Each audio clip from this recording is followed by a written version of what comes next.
You've been gone, it's an empty home. Come on back where you really belong. You are always welcome home, welcome home.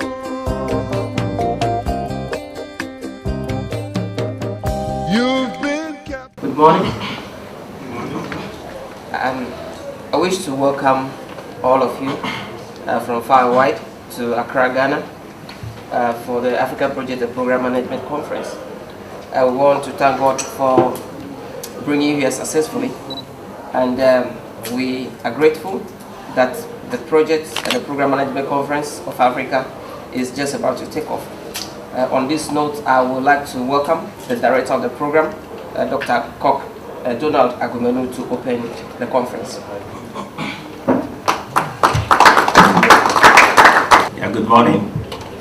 We don't have so much ladies, but good morning, ladies and gentlemen. I'm actually impressed about this very program. Why? Because Africa has gone so far, and we have seen a lot of things happening in countries. When we ask ourselves, we say that what are we doing as Africans?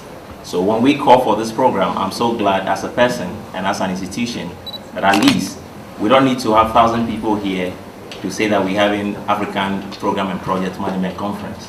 But I'm glad that we are even more than 20. So clap for yourself for coming.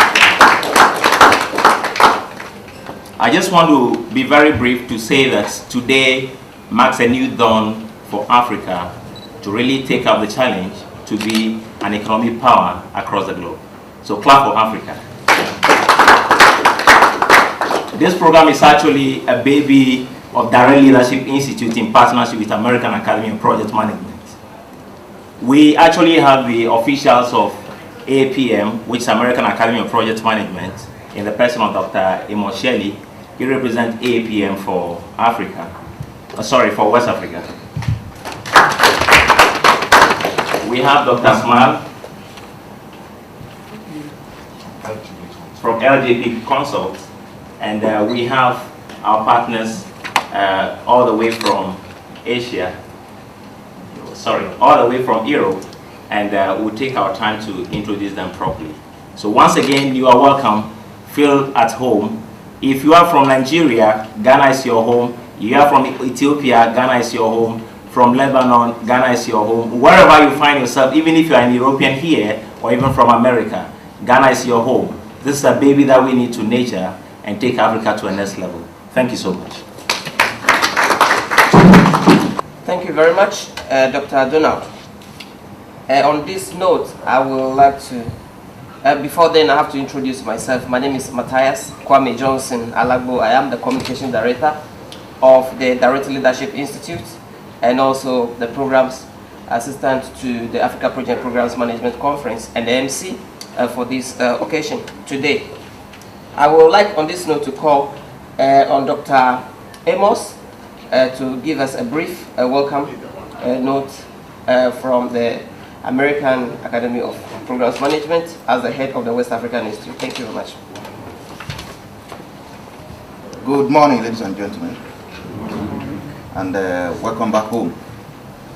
Like the director said, Ghana is home to everyone, irrespective of the destination you are coming from. Hello. On behalf of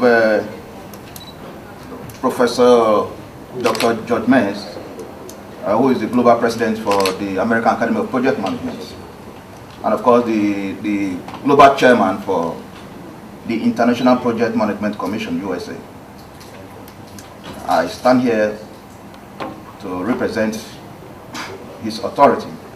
Unfortunately, he couldn't make it to Africa on this particular occasion, but he did say he would be able to make it in other programs that we may be organizing as well. As you know, project management in Africa has become very crucial. Everywhere I go, anywhere in the world, a lot of my colleagues always make jest of me that we have so much money, but we don't know how to spend money. Africa has so much money. They say we don't know how to spend money.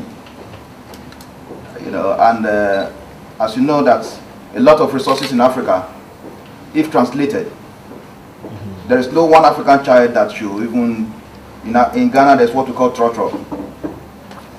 There shouldn't be a child in Ghana or a child in Africa who should take trotro. We can all afford to go on limousine. True or false? True or false? True. Depends on the level of productivity. We can afford to even hire. We can afford to hire experts to produce for us. A rich man's son does not necessarily need to know. He doesn't need to know how to cook a good delicacy, but he can afford to eat good delicacy. True or false? Sure. So talking about resources. Resources can get you whatever you want. In project management, as we know, the resources is not what Africa is lacking. But what Africa is lacking simply is how to manage the resources. And this is true, this is factual, this is a fact, established one in the heart of every African man and woman. So I think this program has come, this event has become so indispensable in the sense that we need it, and we need it so badly. And at this time, at this our age, at this era, and now, we cannot deny that fact. So I would really, on behalf of my boss in the US, I want to really thank all of you for coming for this program. And I want to also plead with you that the subsequent program, never say Ghana is too far. Never say, oh, I'm too busy. Because we need to take this continent to another level. We need to see a new continent. We need to see a new nation. We need to see new people with new mentality that will rescue this continent from resource misuse, loss of money, loss of human resource, loss of virtually everything. I'm grateful that you are here for this deliberation. Thank you very much. Thank you very much, Dr. Amos.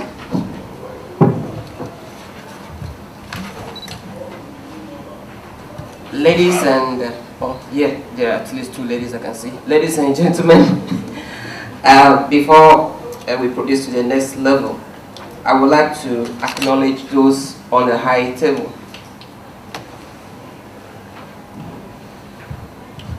We have Joseph Kuruk. He's a procurement management professional from a public procurement authority in Ghana here.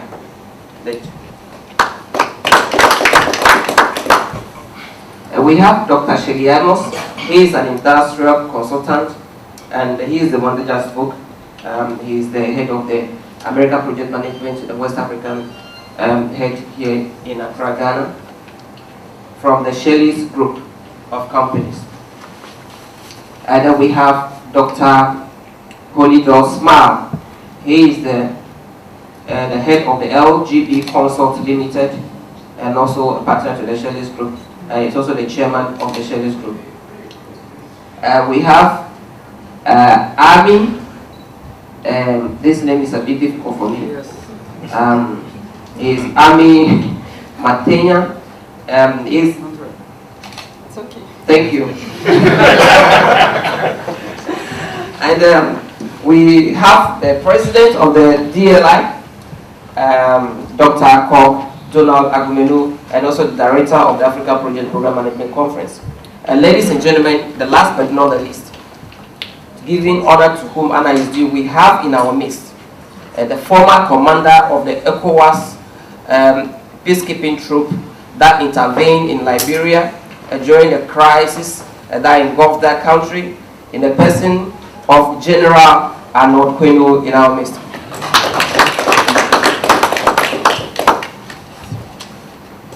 On this note, ladies and gentlemen, the program is just about taking off. And we're going to be talking on a global project management framework, overview of the African Management Body of Knowledge, the African perspective. and it's always important that when we're talking about African Project and Program Management Conference, we always need to have somebody with a pedigree to give us a proper lecture, so that can enrich us and add up to us. On this very topic, we are blessed to have the director of the program, Dr. Donald Esenanu Agumenu, to be the one that will be giving us this lecture. Ladies and gentlemen, Dr. Agumenu is an award-winning speaker. He's a trainer, an entrepreneur. He's a leadership and a management consultant. He's a certified program planner, editor. He's a peace ambassador. He's a capacity development expert, and is currently the director and the CEO of DLI, a Leadership and Management Training Institute. He's involved in Director and Marketing Association Ghana, and he was also the managing director of the Goldfield Access International, in charge of the African market. Dr. Donald has extensively traveled for training, consultancy, and seminar facilitations across the globe. His spirit of dedication and core leadership accorded him a lot of respect through his numerous awards he won both in corporate sector and non-governmental circles. He won many gold medals from GLLD International and was recently awarded the Peace Ambassador by the Universal Peace Federation with a United Nations consultative status.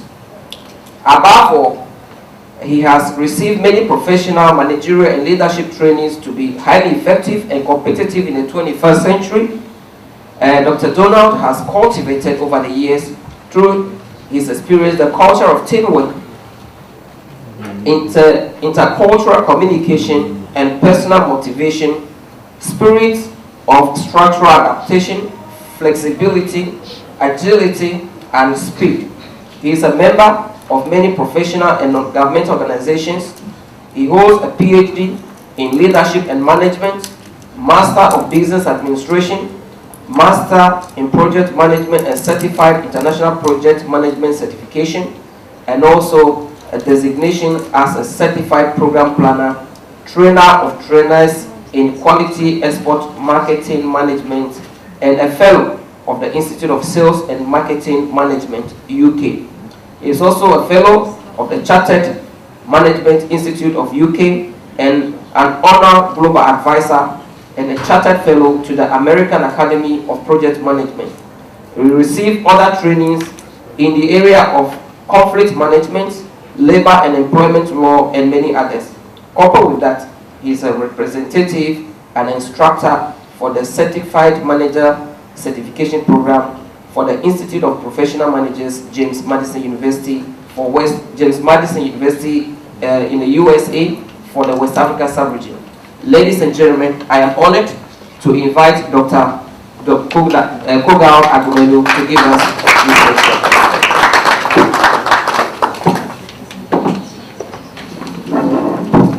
Yeah, thank you, Matthias. That's a wonderful one. But before I begin my presentation, I just want us to go through briefly the business for today.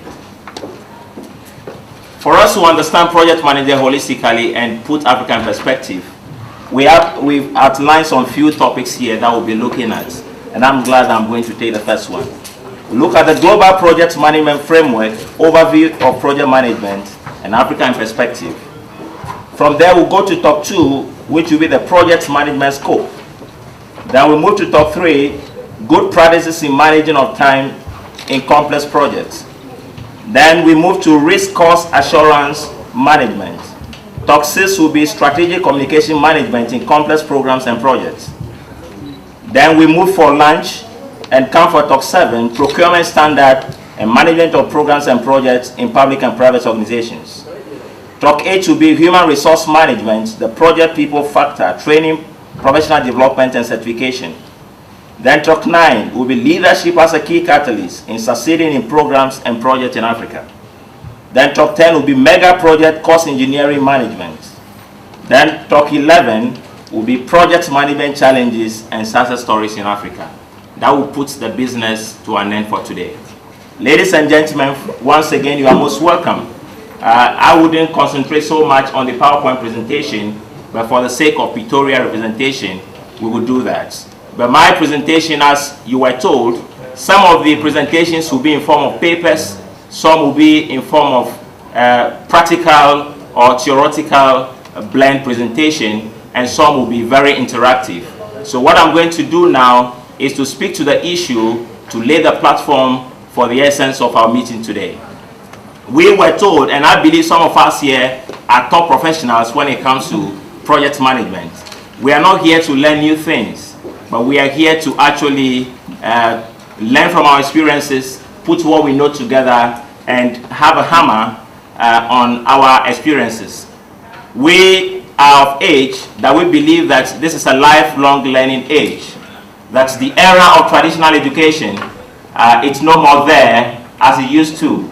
So this is a stage where we need to do what we are doing today to bring a bigger revolution as far as economic and industrial evolution is concerned. We have heard a lot of things, and I believe Africa is at a stage today to take the mantle for us not only to be borrowing, but for us to borrow to people and be an export-driven economy. Thank you once again for coming. We would look at the Global Project Management Framework, overview of project management as a body of knowledge, Africa in perspective. My very paper is actually divided in some few models. I call the first one the Genesis and the Global Trend. Why do I say the Genesis and the Global Trend? Whether you understand project management or you are new to it, I'll be very glad for us to look at the beginning. How did we begin? Or how did project management began? If we appreciate all this, then we can know the essence of coming here. I may assume that maybe you are a professor, you are an engineer, you are a military guru, so maybe you know project management. And at the end of the day, when I finish, somebody will say, then what is project management? How did it begin? So we need to go deep to the roots and understand this. Project management has been studied and consciously practiced since 1940s. It was initially developed by the U.S. Department of Defense in the military system and space deployment fields. It's important to know that the Project Management Institute published the first stereotyped body of knowledge for this profession. That is, the institution is called PMI and it's in the US. PMI issued the first project management body of knowledge in 1987 and revised it to a guide to a project management body called the PMBOK Guide.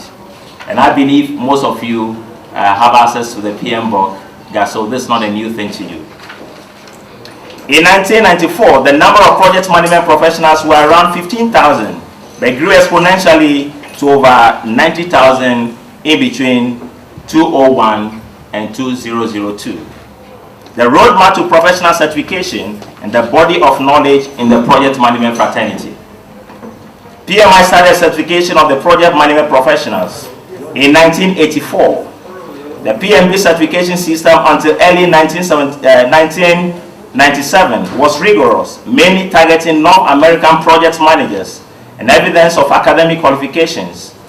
Professionals in diverse world were actually called to this very membership body. But at the end of the day, people thought it's only for hard key professionals, or it's only for engineers, it's only for technical people. So a lot of people immediately they hear project management. They even think that okay, they are talking about projects. So since it's a project, maybe we need to be building, so we don't need this certification. So the era continues to grow, just like the production era of some ages ago, where America was thinking we need to just produce a lot of products so that the global world can actually benefit from this product. But it got to a stage, they now realize that no, this is a market-driven economy. We need to look at a new dimension of actually producing, but rather thinking about what do the consumers need, what do they want, how can we channel our products so that these people can actually benefit. When it got to that stage, they were actually pushing a lot of products. It moved from that stage and customer service and other things, relationship management came into being. Just as project management, a lot of efforts were done and people thought this is about a hardcore management practice, or this is about a thorough research that you need to do to understand, though research is involved. But I just want to assure you that whether you are an engineer here, you are a banker here, you are an IT person here, project management is all about our life. And if you believe that, right from the beginning of your day one, project management was there. Thank you once again for listening. For some years after the foundation of PMI in 1969, its members were mainly from engineering, as I said. In Europe, the International Project Management Association was also established in 1967 as an international umbrella project management body association, which institutions and other countries belong. Countries like India, China, America, and other bodies also belong to this very umbrella. The journey continues. The Australia National Competency Standard for Project Management was also formed. Why am I trying to say this? We were told about African Project Management Conference. The question is, what is the need for this conference? If our economic powers could do something like this, could set a foundation, why are we failing as Africans? Why are our government institutions failing? Is it because we don't have the resources? Is it because we don't have the capital? Is it because we don't have the human expertise? Maybe yes, maybe no. But I just want us to look at something today. When we leave to our various countries and our institutions, we would actualize the fact that it's not only the resources, but we need to go further to have an umbrella body, a statutory body that will govern this profession as one institution for us to move forward. The case of Japan, and I believe all of us know the situation of Japan. Japan for so many years had actually stayed at the level of the second economic power, and I believe all of us know that. The question is, how did they get there? We looked at America briefly, right from the NASA to the American Army to the industry. Project management is actually the mantra for success in the economy. When you go deeper into research, you will believe and actualize that project management is actually what kangarooed America to the state that it is today. And Japan is not out. What is the issue of Japan? Project management was also introduced in Japan, first into the engineering and construction industry in the early 1960s for building modern oil refineries and petrochemical plants based on American process production technologies to cater for the Japanese industry in the full swing to attain post-war recovery. Lately, around 1995, thanks to the IT evolution. And I want to say that as I started talking, some people still, as we are here, some people called me that this project management you're talking about, is it only for engineers? Is it only for this? This issue is the same everywhere.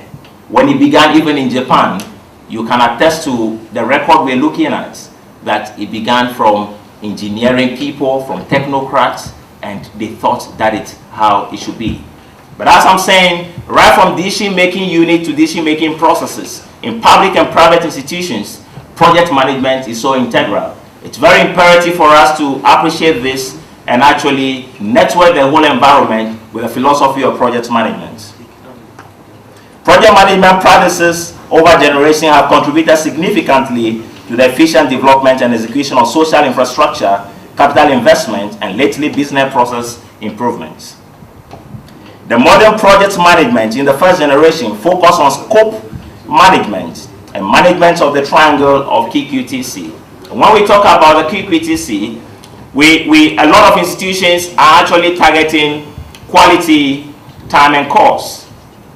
Some we even add quantity to it to make it 2 Qs and T and C. What are we talking about? Institutions are actually thinking about how can we execute qualitatively. Some institutions are saying how can we maintain quality and maintain quantity within a specific time, maximizing our costs for us to be above competition. But the question is, how do we achieve all this if our philosophies are right or are not wrong? We need to come home and appreciate that project management is very central to all this. So they were applying this, but there is another era, another way for us blending the two professions or the two philosophies for us moving forward. Project management in this form is project implementation and delivery focus and set standard for how most efficiently accomplish given unique tasks, meeting a given or set cycle time by defining the scope via work breakdown structures. We all know, and I believe that most of you here have handled multi-billion, multi-naira projects. We know how we manage our teams. I may not have to teach you or to share with you necessarily how you manage your teams. But the key issue here is always we're talking about how many people do we have. I'm glad when General entered here, in fact, he was even not fully introduced.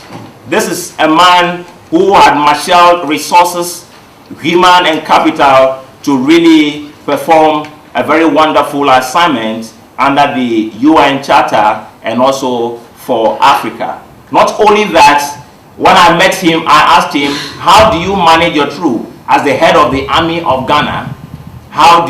What kind of skills do you use? And when you look at all this, we are not talking a different language from this.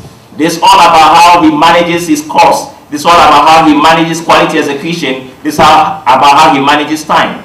And he told me something that when they were actually in the Rangers training in America, the only thing that he was told or that they were taught is to be ready. They knew no other language than to be ready. And how can you be ready if you are not prepared? I was reading a report on how the Roman empires actually conquered the world. And I asked myself, in that day that they didn't have even telephone to communicate, no email to send mails for people to actually follow and see how they are moving with the rudiments, how were they able to execute successfully and was able to conquer the whole of Africa, the whole of Europe, Asia, and other part of the world? When you look at even their institution as a Christian body, they are actually the biggest. The question is, how did they do it? It's all about effective project management. And I want us to come home once again to appreciate that the topic we are talking about is not any other thing, but it's something that we do each and every day. We just have to follow the principles and put it, enshrine it into a body of knowledge. And we are glad that institutions all over the world have started a journey. Africa is actually of age for us to also begin that thing today, and that is why we're here. For that matter, please clap for yourself.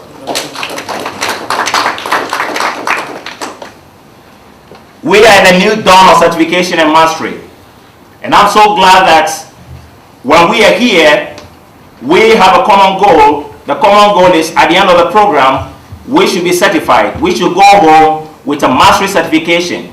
And the question is, how do we receive this mastery certification? It's all about lifelong learning.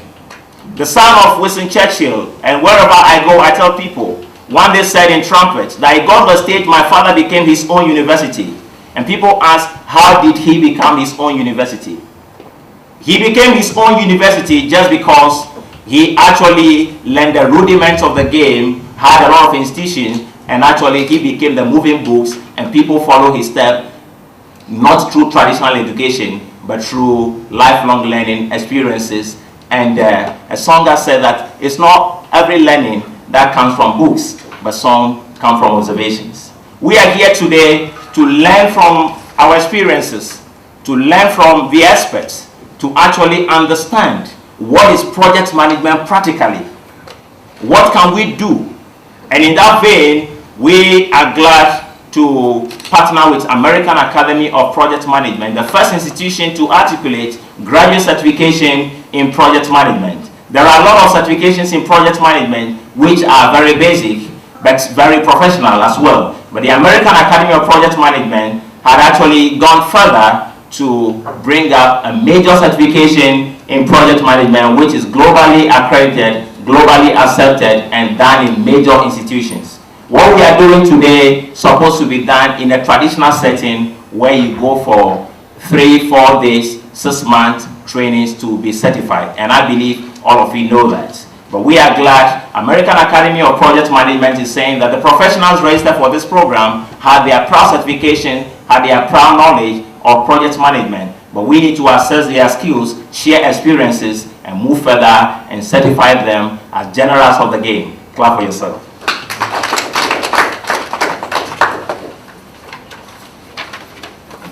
We move to the macro view of global trends in project management. Project management profession continues to grow and gain recognition globally.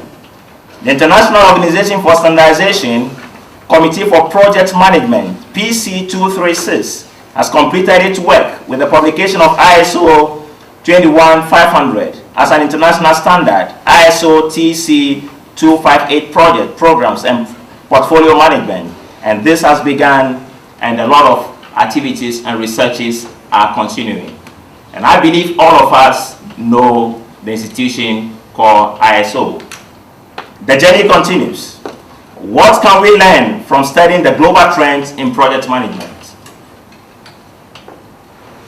As part of our effort to anticipate future needs, in 2008, NASA began tracking trends in project management. This effort included an extensive literature, research, as well as personal conversations with practitioners, thought leaders around the world, affiliated with organizations such as Project Management Institute, American Academy of Project Management, the UK-based Association of Project Management, the International Project Management Association, and the International Center for Complex Project Management. NASA presented its first year finding at the NASA PM Challenge in February 2009, and it became an annual activity. As we are speaking today, few days to come, the NASA will do this PM Challenge. When you get back, you could even read about this project management challenge done by NASA. The question is, why are they doing this? Do we do this as Africans? Do we do this as a country? Do we do this as an institution? Why is it that NASA at that level, with all the good brains, would actually form a forum to deliberate and look at technical issues to see how they can champion the execution of their projects? Hence the need for us to embrace once again the need for forming a body for the project and program management in Africa. The NASA Project Management Challenge continues. PM Challenge is sponsored by NASA Academy of Projects, Program and Engineering Leadership in association of Office of the Chief Engineer and the Office of Safety and Mission Assurance. After 3 years, we've also assembled and a lot of works were done. They came out with some kind of structures, observations, which I want us to look at. When we look at that, we would embrace further the need for what we are doing today. They've been able to come up with 5 thematic strategic components for managing complex programs at the NASA level. The issue of complexity, sustainability, transparency, frugal innovation are shaping the global context for projects today. What are we talking about? Do we have innovators in Africa? You can even answer me. The question is yes. But the question is, why are we not championing the cause of industrialization? Do we have issues of complexity? I believe we have. When you look at our intercultural setting, there is something we need to learn and adapt.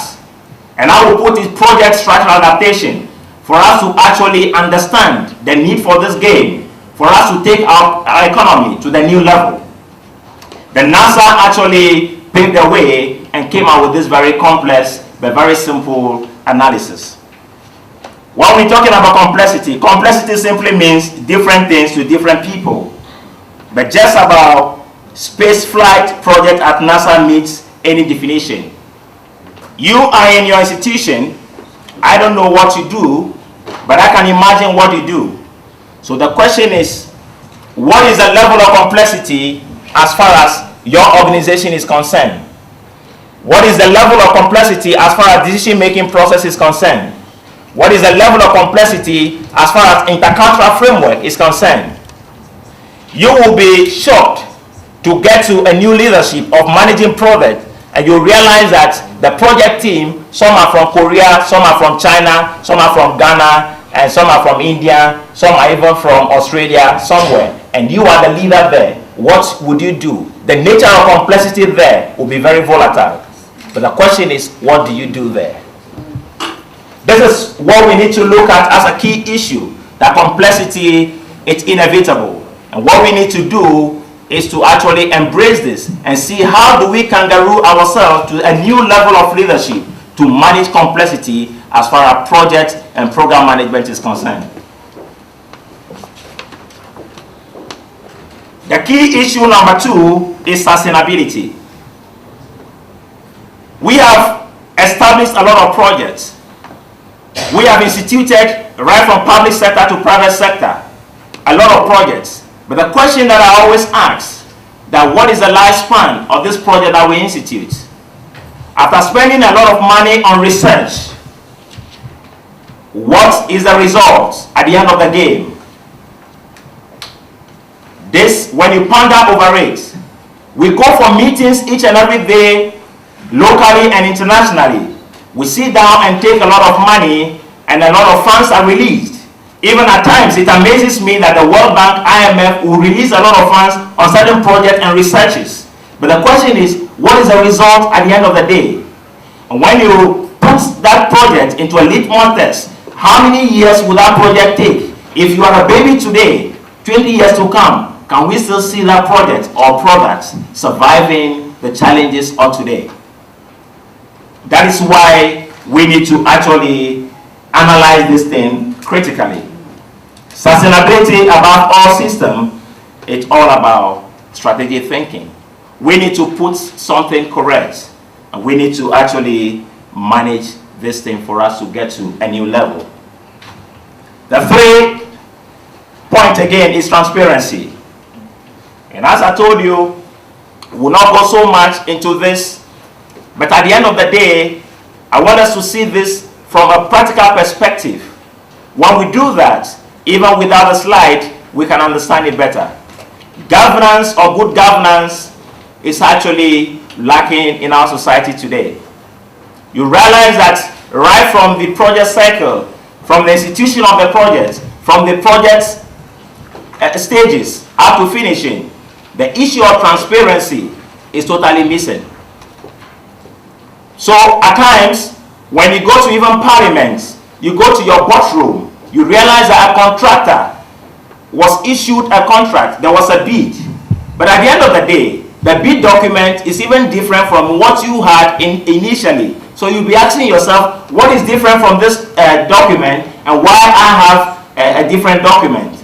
That conflict begins to come in. We lack transparency. And as project management professionals, or to be project management professionals or leaders, I want us to come back home to know that for us to execute projects successfully, we need to appreciate the need for good governance, accountability, and that is what I'm talking about as transparency. And even at the NASA level, this issue was actualized. You ask yourself, if you need to go to space, and right from the technical room to the other crew, if transparency is not the hallmark, how would you execute successfully? Is it possible? Another stage is frugal innovation. When you move to our business schools, universities, you will bear with me that we have a lot of researches on the desk. Prof, isn't it? But the question is, why do we still have those researches on the desk and we are not moving to the new level? We may not be able to answer ourselves today, but by the close of the program, we would embrace, we would understand the need for all this. And when we move to our new environment, we will be the change leader, or will be the change leaders, and take the organization or institutions to a new level. Issues about frugal innovation. The emergence of China has really shocked the world. When China started its economic evolution, people thought they were joking. So a lot of people were saying, what are these Chinese people doing? And in fact, people even tag them with inferiority.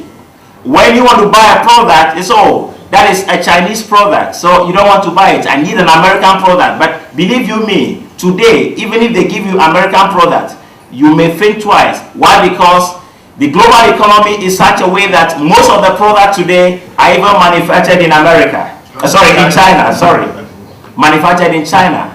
So you can see what is happening. But what is championing this cause? It's all about frugal innovation.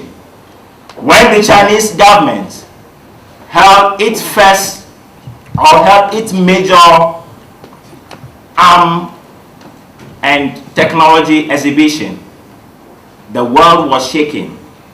When they exhibited their naval equipment, the world was shaking. The America or the West, they were amazed. So they were asking, what is happening? Are these people up to something? But what is driving all this? It's all about frugal innovation.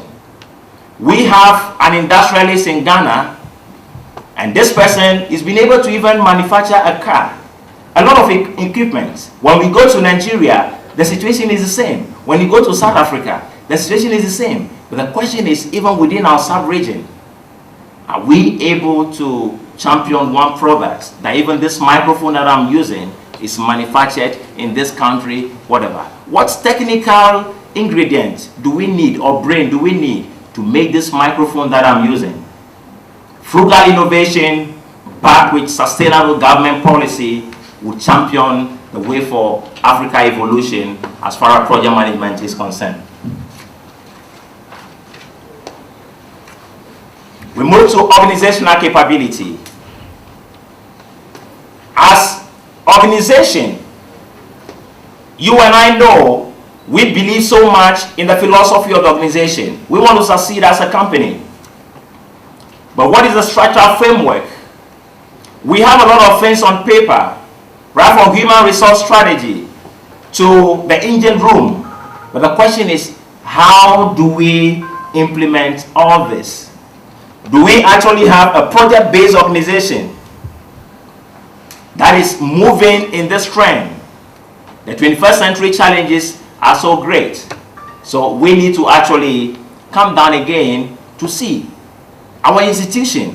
Is it a project-based oriented institution? Do we have the standards? Do we follow the body of language or the body of knowledge as far as project management is concerned? Or the project management professionals we have there, they only have the certifications, but they don't practice the body of knowledge. Because I can see that we feel so glad to even have on our core cards PMP, NPA, but the question is, do we practice the body of knowledge? In fact, it's better for us to even practice the body of knowledge than to just have the certification without practicing it. Let's think about this. It's about time for us to actually come down again and say, no, it's not about certification, but it's about the practice. If we can do this from the engine room, if we can do this from the box room, at the end of the day, we would appreciate all the philosophies we are talking about today. And the conference we are doing today will not just be one of the conferences we attend.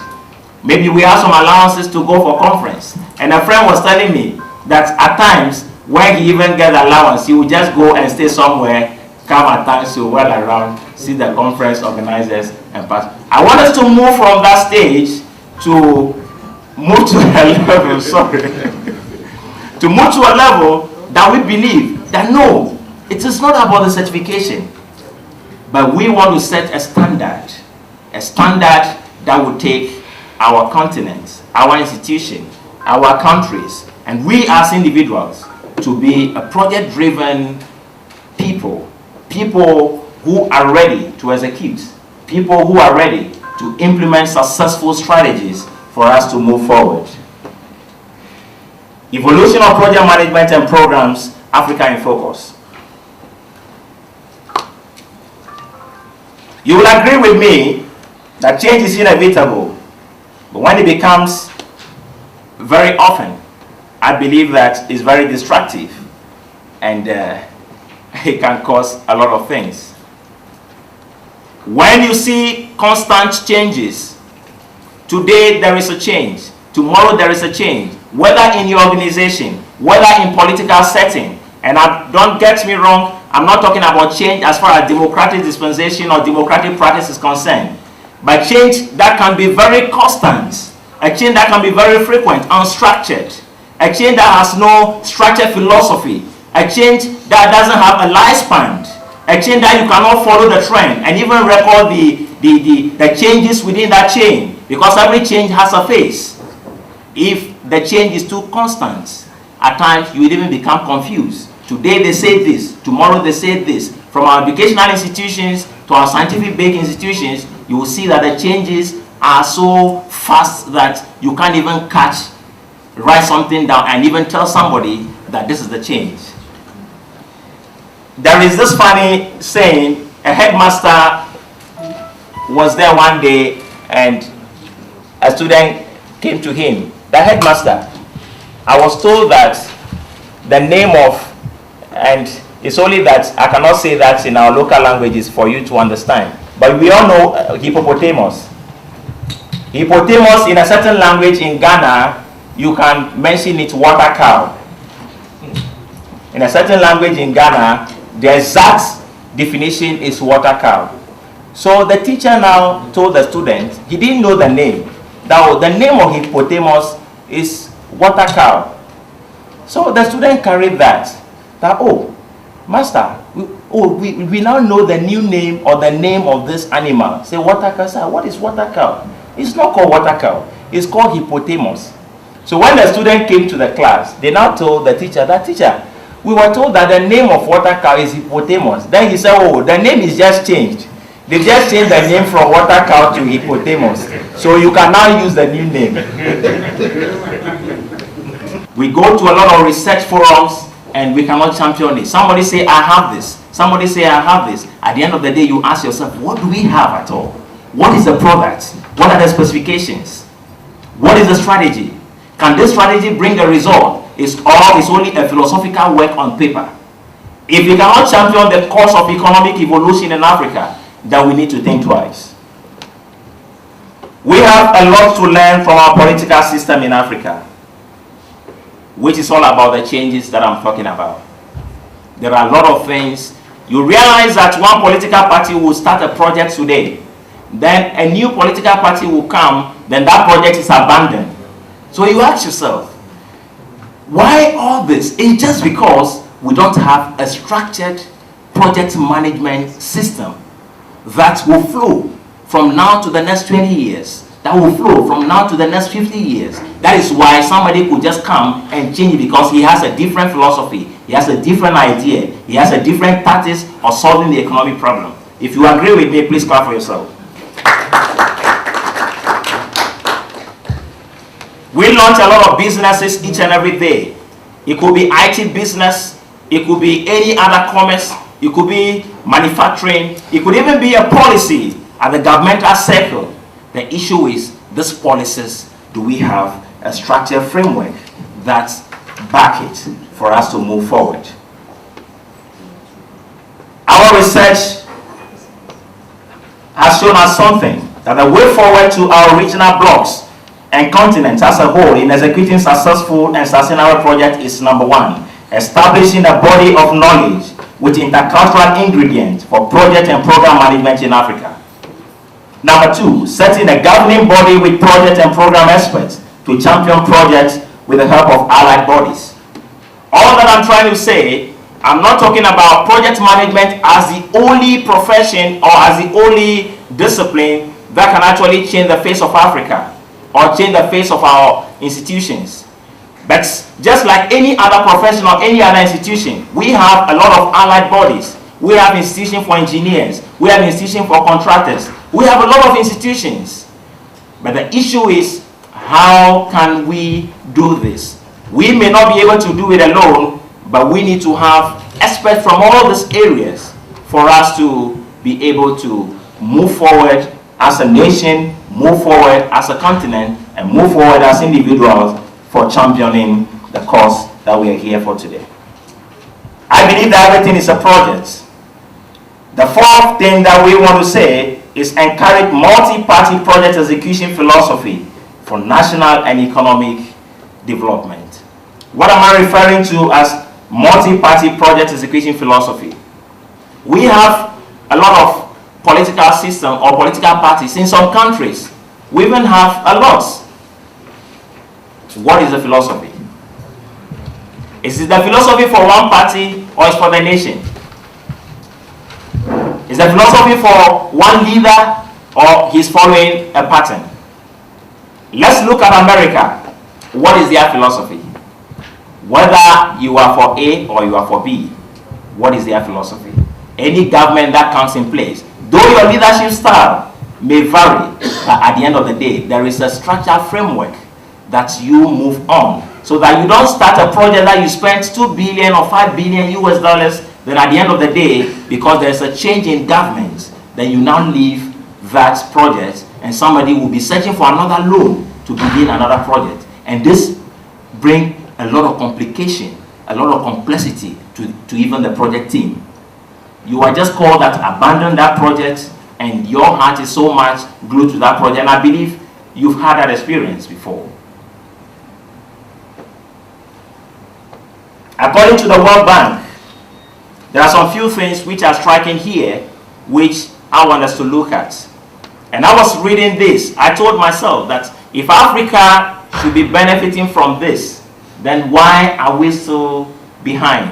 Why are we still not succeeding? And this is very key. You may have heard of this, but for the sake of this paper, I want us to go through briefly. According to the World Bank, Washington, June 29, 2012, the World Bank Group committed $52.6 billion in loans, grants, equity investments, and guarantee to help promote economic growth, overcome poverty, and promote economic enterprise in developing countries during fiscal year 2012, and which ends on June 30.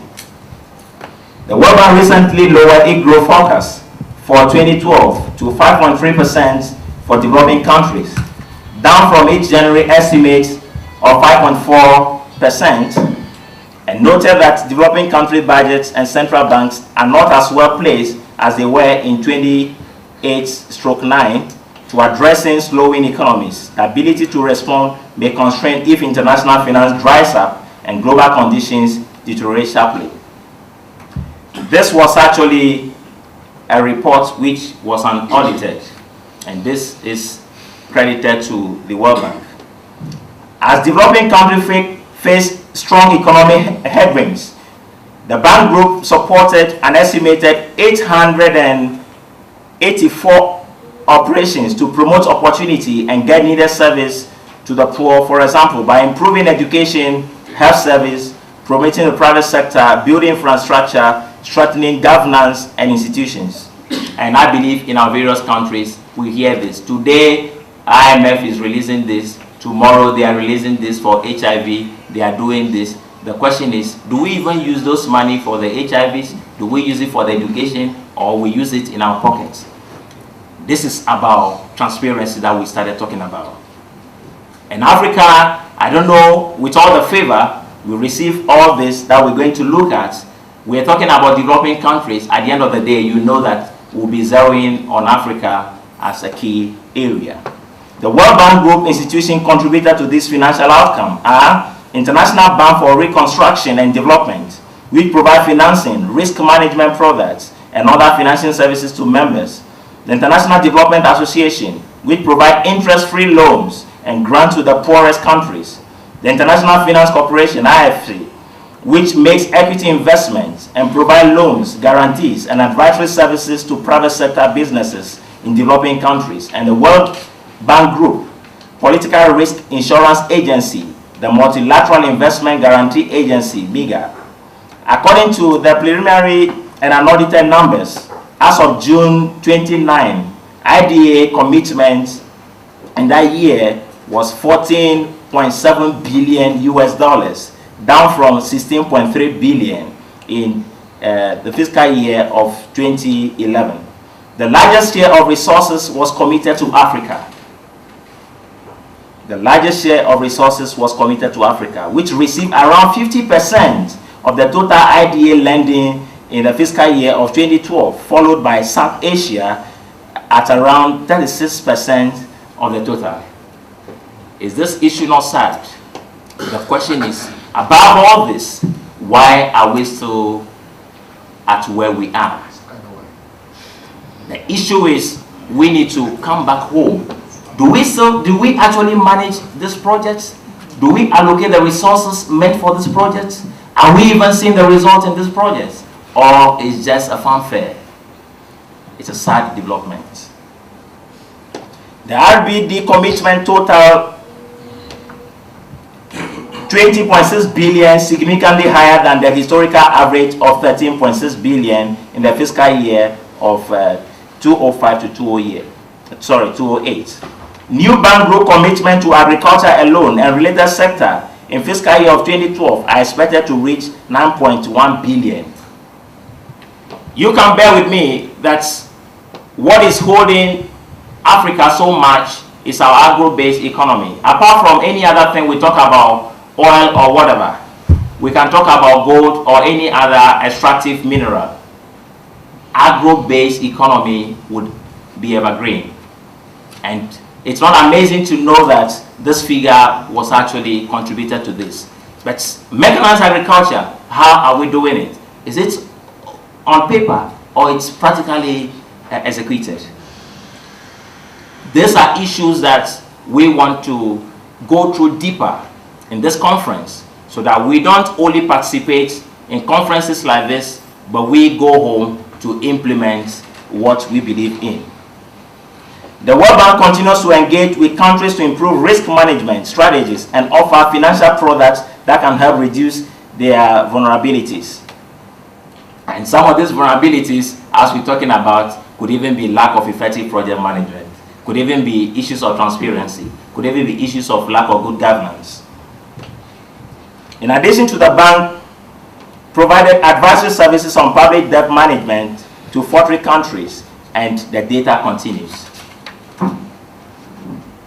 IFC, the largest global development institution focused exclusively on the private sector, again provided a record amount of financing to businesses in developing countries. And you follow this, developing countries, developing countries, developing countries. How would they be providing for us every time? And what are we doing with it? When are we going to provide? Preliminary and unaudited data as of June 28 indicated the IFC investment totaled more than $20 billion US, including funds mobilized from other investors. That marked an increase from 18.7 billion in that fiscal year 2011. It included an estimated record of more than $15 billion US in commitments made on IFC's own accounts, an increase of more than 25% of the fiscal year of 2011. It also included an amount of 5 billion mobilized from other investors. This investment supported approximately 580 projects, and this is in developing countries, creating opportunity wherever it was needed most. We are talking about opportunities. We are talking about economic evolution, and at times the monies are there. What are we doing with them? Are we equipped to manage it? Somebody told me that if he should receive $1 million now, he just go and sleep in his room, he will never wake up. Still some more money. So it's Africa is the issue of the small mind. You receive the money and stay in your room and be spending it, and the project will be there. When the money is completely exhausted, then you go in for another one and the project is left unexecuted. Is that the situation? I want us to look at this critically as experts and professionals for this industry. The Bank Group Political Risk Insurance Arm, the Multilateral Investment Guarantee Agency, issued 2.3 billion in guarantees, an increase from the previous year. The agency supported 51 projects across the globe and issued 637 million in guarantee for sub-Saharan Africa in particular. When you follow this case critically, you will now be asking yourself, then what is happening? Do we need why we are here today? Do we appreciate even our professions? Do we appreciate even our certifications? Or somebody is eating on our head? What is happening? I believe we have a role to play. And that is why we are here. Fiscal commitment provided by the World Bank Group to the countries of Sub-Saharan Africa, a major priority for the institution, increased from 2.8 billion in the fiscal year of 2012 to 12.2 billion and included 7.4 billion in IDA credits. This continues. This is accredited to the World Bank Group. I want to submit to you today that project management, governance, and leadership is inevitable. We are of age as a nation. We are of age as a continent. We just celebrated our 50th year as AU. I was even surprised that project management was not discussed at that level too much, though issues were discussed. And me being a professional in the project management, I could link it that they were discussing project management. But what I'm trying to say, how do we discuss this as a body of knowledge? How do we discuss this as a statutory must-do issue? How do we discuss this as this is the way forward for executing projects in Africa, for taking Africa to a new level, for us to be economically independent, for us to be the free society that we have envisioned for all these years? Ladies and gentlemen, all protocols observed, I want to take this opportunity to say thank you so much for listening to me, and may God bless you.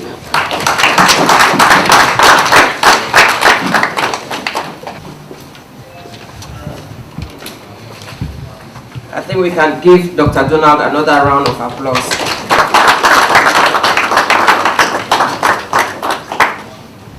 Well, we've heard it all. Dr. Donald, thank you very much for that monumental, wonderful presentation.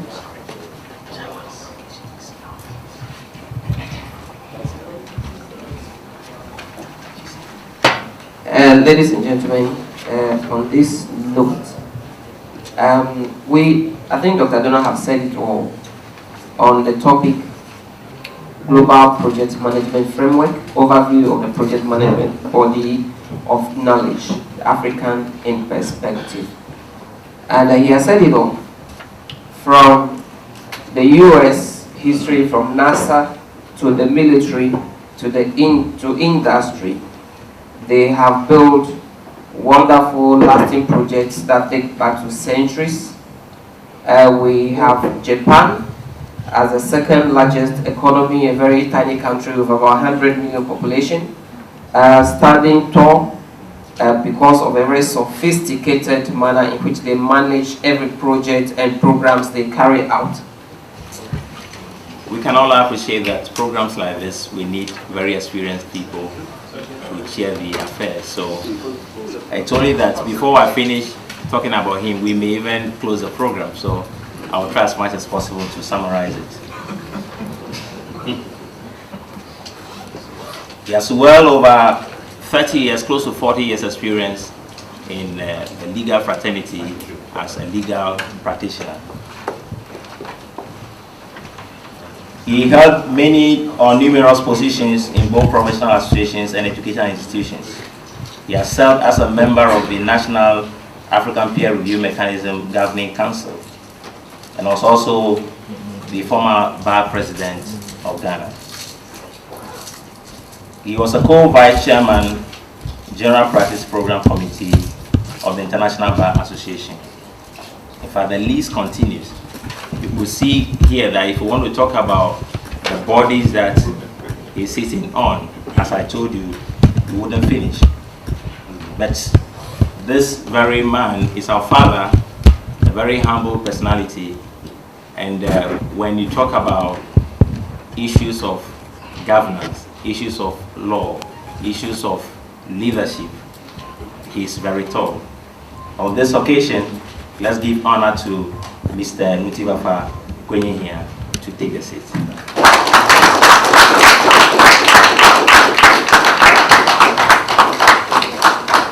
maybe when you go, you can just Google Mr. Ntiwa Fakwejo here. Then you know him better. We need to know the spelling. Okay. The spelling is okay. The fellowship with you.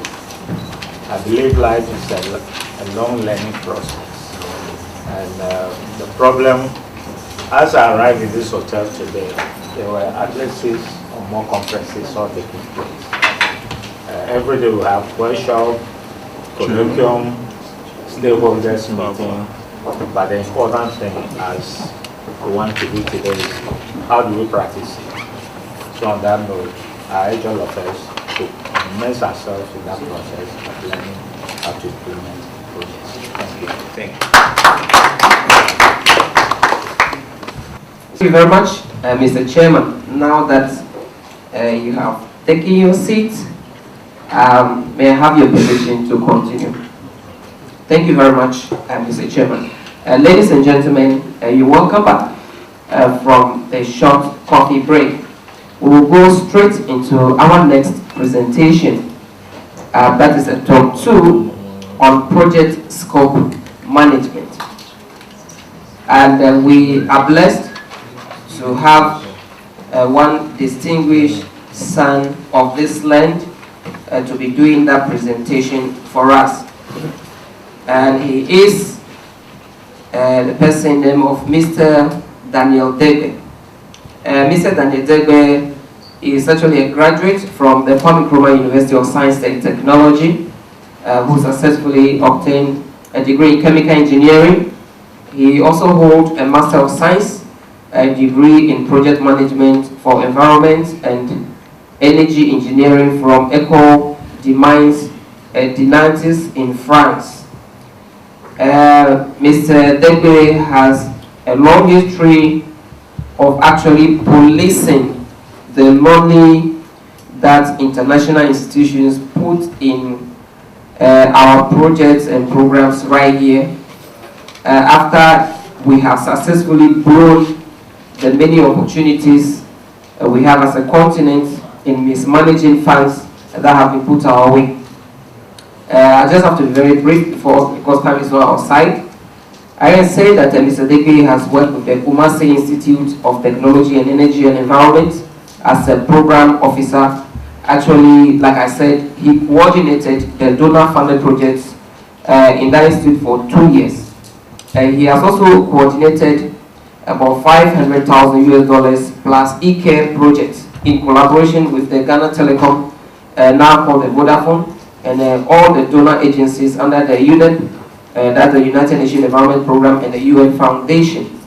He has also coordinated the initial startup of a 3.5 million waste energy project with a partner funding from the European Union. Mr. Degbe has lectured for a number of years as an adjunct lecturer at the Regent University College of Science and Technology in Project Management and Environmental Studies.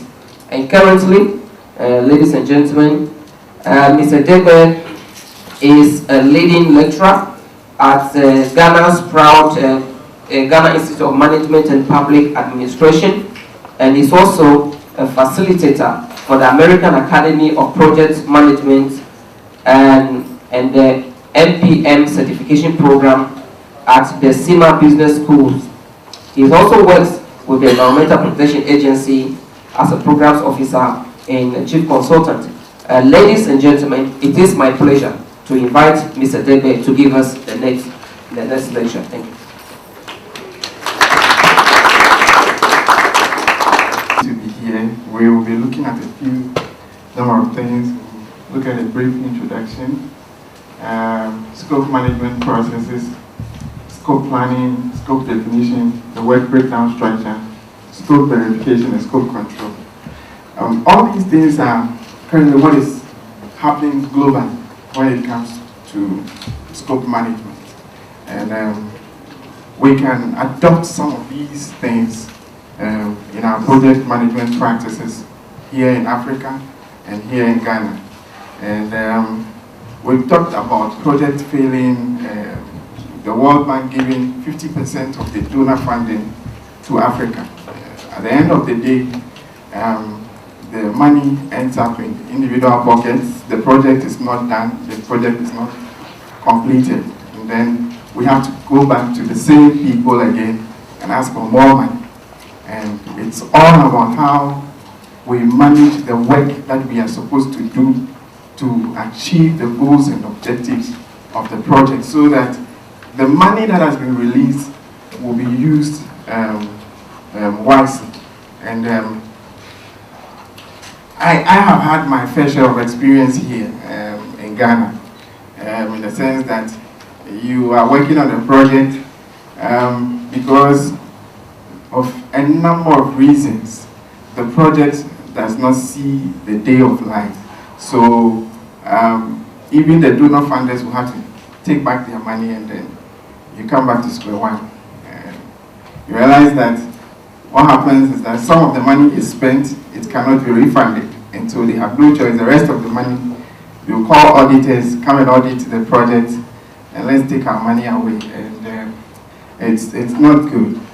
And so we will let's look at a brief introduction. Project scope management includes the processes involved in defining and controlling what is or what is not included in a project. And so you know that this is exactly what you're supposed to do. This is not what you're supposed to do. And so when you are able to differentiate between the two, you focus on exactly what you're supposed to do to achieve the goals and objectives of the project. Now, it involves managing both product and project scope. And project management also includes the processes required to ensure that the project accomplishes all of the work required, and only the work required. And what happens when donor funders give us money is that we divert some of the money into other activities. We feel that we have started this project, it needs more money. They have also given us the money for a particular activity, and then we divert the money into other things. And then we end up not doing exactly what the money has been released to be done. And then we go back to them. Okay. Now, scope management entails scope planning. Scope planning is about developing documents to provide a basis for future projects. And so you have to develop documents, for instance, a statement of work that is supposed to be done, develop a criteria that you are supposed to use in accepting the sponsors we use in accepting the finished work. And then we have scope definition. In scope definition, you are subdividing the major project deliverables into smaller, more manageable components. We also have scope verification. You are formalizing the acceptance. It means that the client has come to site, has looked at the work that you have done, and is okay with it. Okay, and then he signs off. Then we have scope change control. That is controlling changes to project scope. What happens is that most often, what happens is that the sponsors, the stakeholders will come requesting for changes to be made to the project. And as a project manager, you have to control those changes, the work that needs to be done. They will ask you to change this, change that, do this, do that. And if you are not careful, you will run into problems. So let's look at scope planning. Now, project scope management plan provides guidelines on how project scope will be defined, how it will be documented, how it will be verified, how it will be managed and controlled by the project management team. It entails developing documents to provide a basis for future project decisions. And so when you develop those documents, you take decisions as and when there are changes that occur. And you have to always update them. those documents. And then in project scope planning, you are making use of the statement of work, the preliminary scope statement of work, the project management plan, and project charter. Now, the statement of work will tell us, is a document that is used to develop and confirm a common understanding of the project scope. And so both of you, the sponsors or the stakeholders, and you as a project manager are on the same page. You understand each other, you know what you are about, so that you don't deviate when funds are released for work to be done. And so scope statement should contain a project justification. You need to give us reasons. Sometimes there are business reasons, sometimes there are organizational reasons why you want to go into a particular project. And then you need to give a brief description of the project's products. What is the product that you are developing out of the project? And then a summary of all the deliverables, a statement of what determines the project success. Now, before you commence a project, we need the project charter. And the project charter is a document that formally authorizes the implementation of a project. It also appoints a project manager. And so let me just show you a sample of how a project charter looks like. Now, this is a sample of a project charter document. We have the project title, a brief description of the project, who prepared it, the date.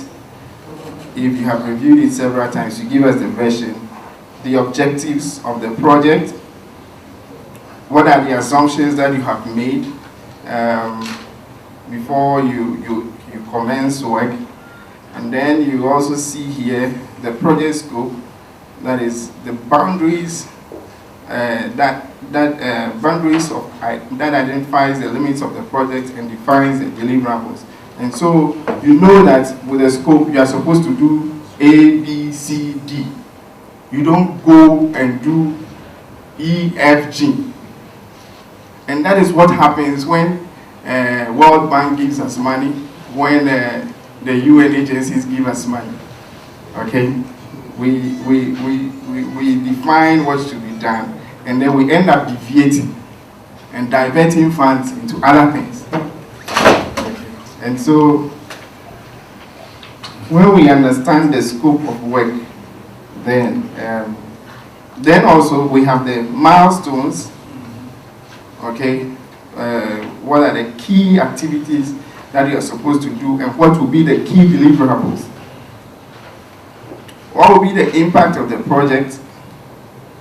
Okay, so you have the potential impact. You look at the systems unit as well. You also look at the roles and responsibilities.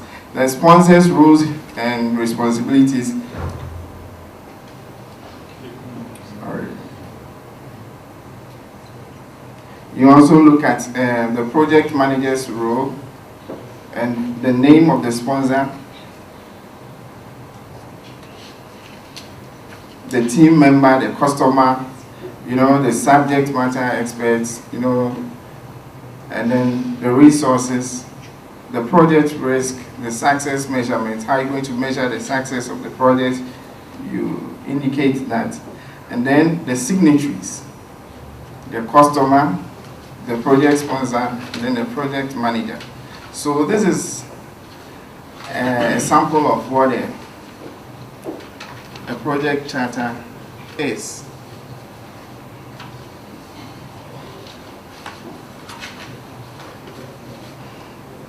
Now, so the scope of work always it refers to all the work involved in creating the products of the project, and also the processes used to create them. What are the step-by-step process that you went through in coming up with the final product?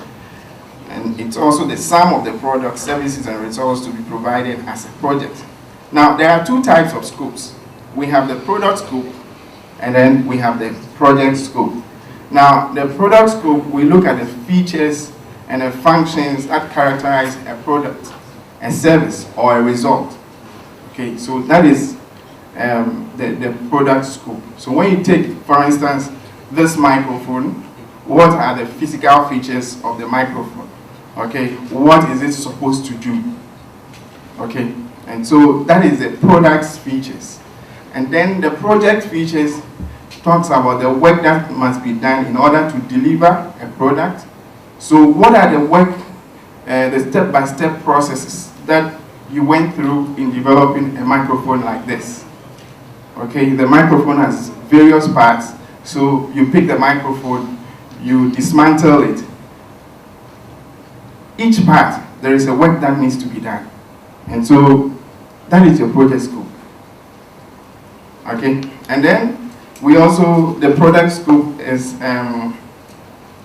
the completion is measured against the product requirements. A sponsor and a beneficiary or a customer will tell you that this is what I expect the microphone should do.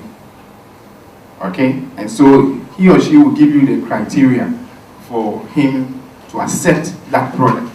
And so he will come up with a list, and then you will have to make sure that when you develop the microphone, you need to test it and be sure that it meets the sponsors or beneficiaries' requirements before he will accept it. Okay, and then a project scope is measured against the project plan. Before you begin a project, one of the things that in Africa, most project managers they fail to do is to come up with a project management plan. What are you going to do? What do you want to do? What is expected of you? We fail to come up with a project management plan. And when that happens, when you finish the work, what are you going to measure it with? Okay, apart from the product's requirements, you know, the project management processes, what are you going to measure it with? But when you have a plan in place and you finish your work, then you can pick the document that you developed before you started work, and then you can compare it to what you have done on the ground. Okay, and that will tell whether you've achieved the scope definition, you've achieved your aims, you have achieved your objectives. Now, a good scope definition helps improve the accuracy of time, the cost, and resources. It saves you so much time. It saves you money, and then also the estimates that you make for all the resources that you require. Okay, and then also it defines a baseline for performance measurement and project control. You know, you need to, as the project progresses, you need to measure the performance of the project, the work that is being done. You need to measure its performance. And so, for you to be able to measure that performance, you need to have a reference point. And that reference point then becomes your scope, project scope management plan. And then also the project controls. You know, changes are inevitable as you commence work, as you commence implementation of the project. Definitely there may be changes here and there, but you need to manage those changes so that you don't totally deviate from the goals and objectives of the project. And so it's very important. And then also it aids in communicating the clear work responsibilities. You know, if you have the scope definition, you know what the sponsor's roles and responsibilities are. You know, as a project manager, you know your roles and responsibilities. And so when there are issues, it may come from either the sponsors or it may come from your side.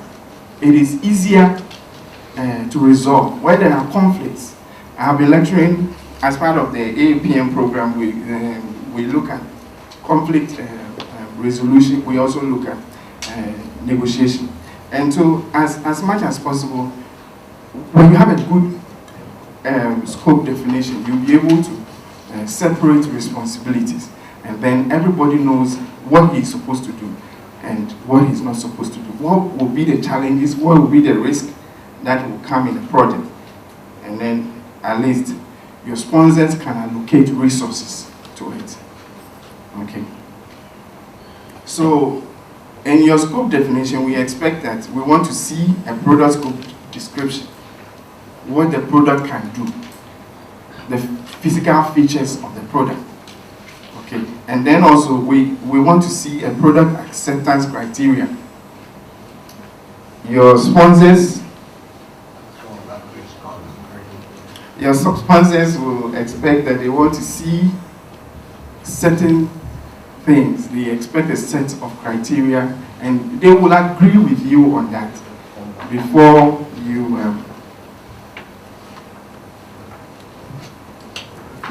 and then moving forward,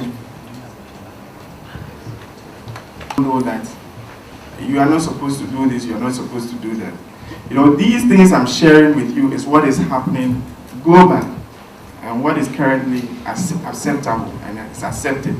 We can adopt it to our African terrain so that the amount of money that is being released by World Bank and we waste it will minimize. When scope definition is clearly defined, some of these excesses will reduce.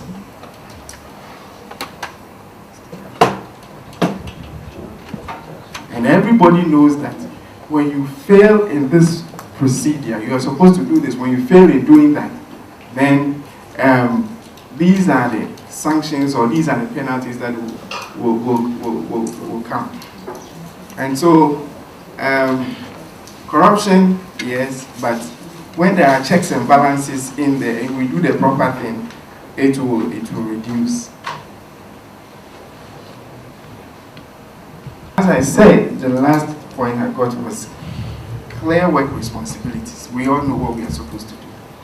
And then when we stick by it, we will all be happy that the project is on course. Then also, what are the deliverables? What are the various, for instance, when you take this microphone, there are various components of it. And that is what I will call the deliverables. Okay?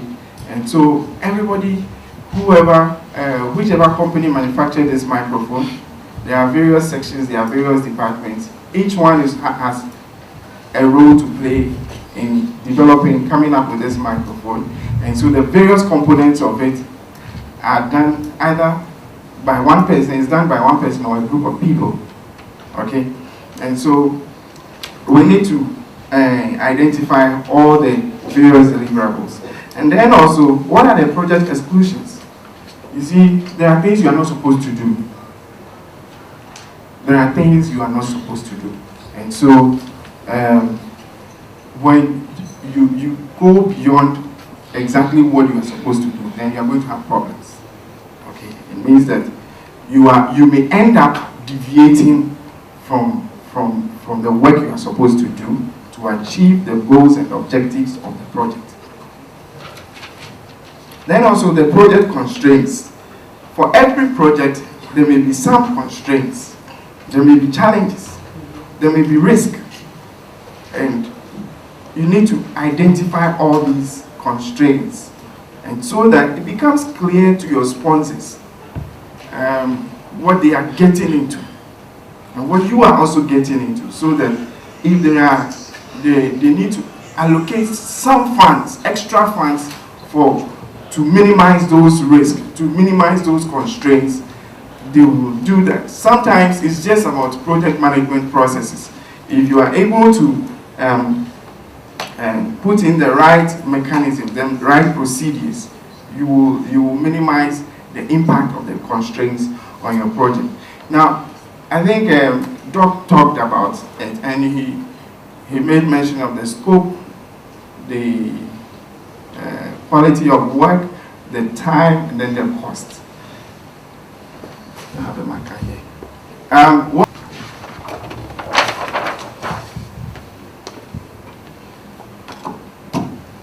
have the triple constraints. In the triangular form, we have the quality here,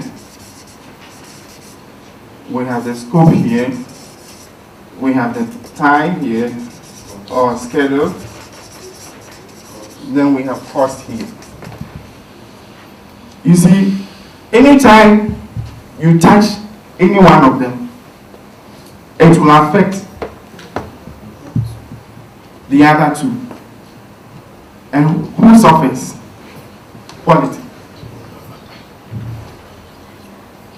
Okay, quality.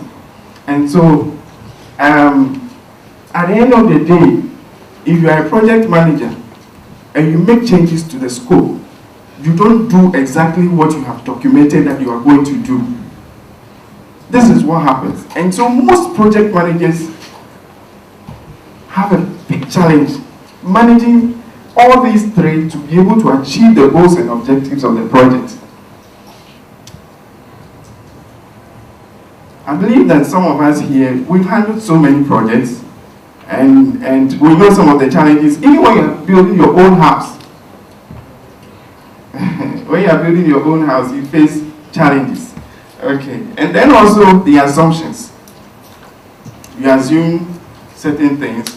You assume that maybe your sponsors will release the money as agreed, the funds that have been agreed upon, so that you'll be able to do your work.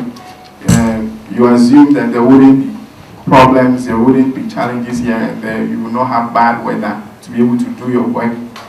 And other challenges, so you make certain assumptions based on what you have agreed with the sponsors. Now, with each level of the WBS, the scope of work is subdivided into more work packages, okay, so that it becomes easier to assign responsibilities. Normally, for practical purposes, at least when you go 3 levels or 4 levels, that should be sufficient enough. Let's look at a sample of the work. Now, the number of levels is influenced by the level of detail, level of risk, level of control, estimate, accuracy, work package value, and the man hours. Let's look at the generic WBS. Now, this is how a simple work breakdown structure would look like. The project level, the deliverable, sub-deliverable, and all that. So this is a sample of a work breakdown structure. This is a development of a payment system. For instance, like an ATM machine that is supposed to, you use an ATM card to make some payment. And so you look at that, you have the design, the negotiate, the construct, and then the test. These are all sub-deliverables.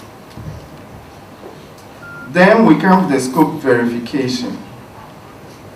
We say scope verification is formalizing acceptance of the completed projects. And normally, what happens is that the sponsors will go to site and inspect what you have done, okay, and be sure that what was agreed on is what has been done. And so there will be product reviews, general reviews, audits, and walkthroughs. Will go around, look at what exactly has been done. And then also we have the scope control. As I said earlier, change is inevitable, and so we need to be ready. Psych your mind that your sponsors will come and request for change, stakeholders will come and request for change, but you have to control and determine whether those changes should be accepted or not, looking at the risk factors and the risk analysis you perform on those requests. Then also, there's one thing we need to know. We need to be proactive rather than reactive. If you run into problems, there is what we call a scope creep. And the scope creep happens when you keep on making changes and you accept changes to the scope of work that you are supposed to do until you end up deviating from the goals and objectives of the project. And so as much as possible, you need to control that. You can control scope by replanning, approval of change requests and all that, and then also administrative and project management procedures that we need to adopt. This is the end of my presentation. Thank you very much.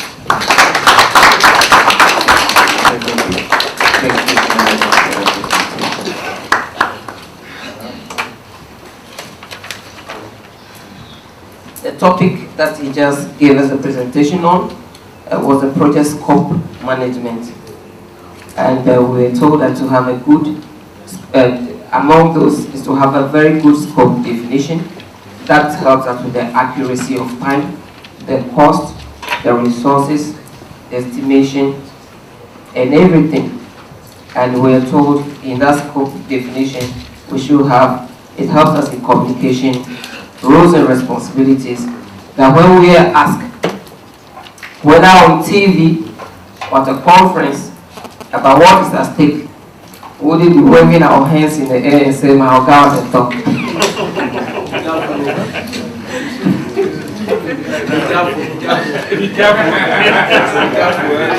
Please forgive me. And we're going to have a very short, another presentation just before we break for lunch.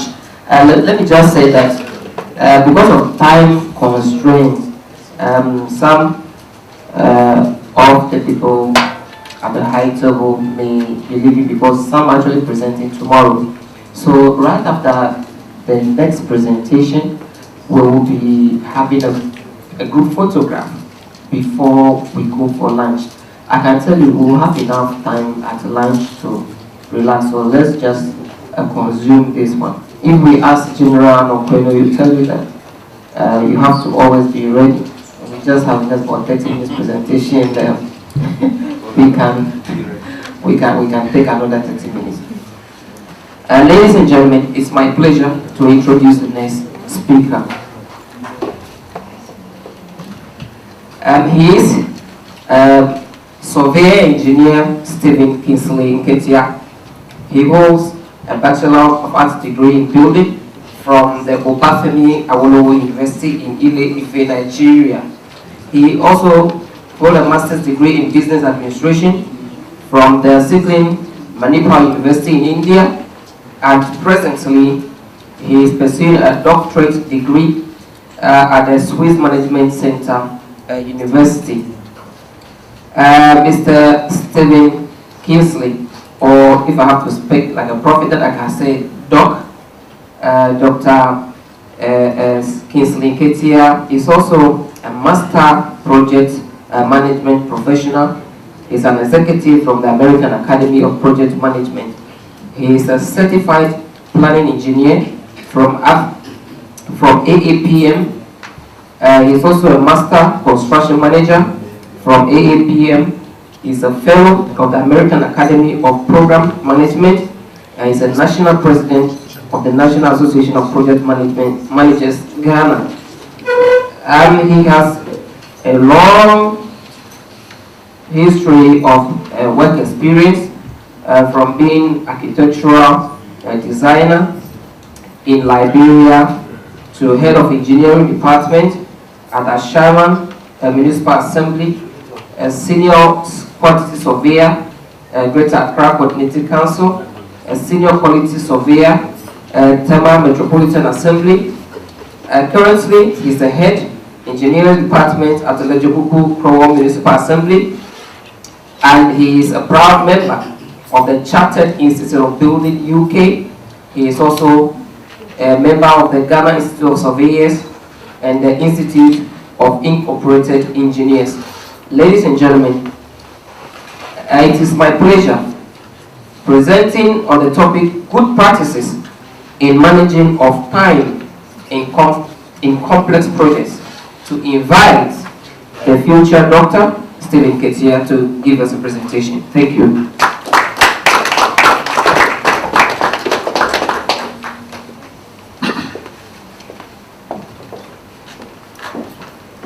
Good morning. I'll be speaking on the topic good practices in managing of time in complex projects.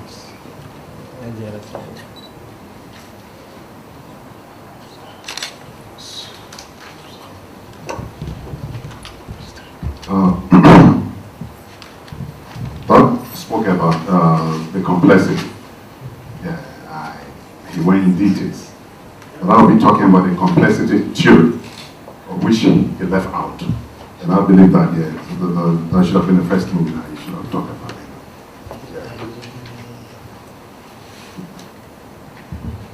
Introduction. Managing project has become a complex issue.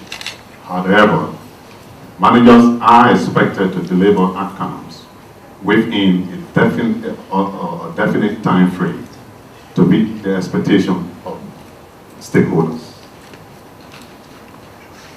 As you are aware, the stakeholders are the key ingredients of every project. However, the context within which the project are managed varies. The major aspects are in red. Some projects are harder to manage than others. So bear with me. Go to project managers and program managers here.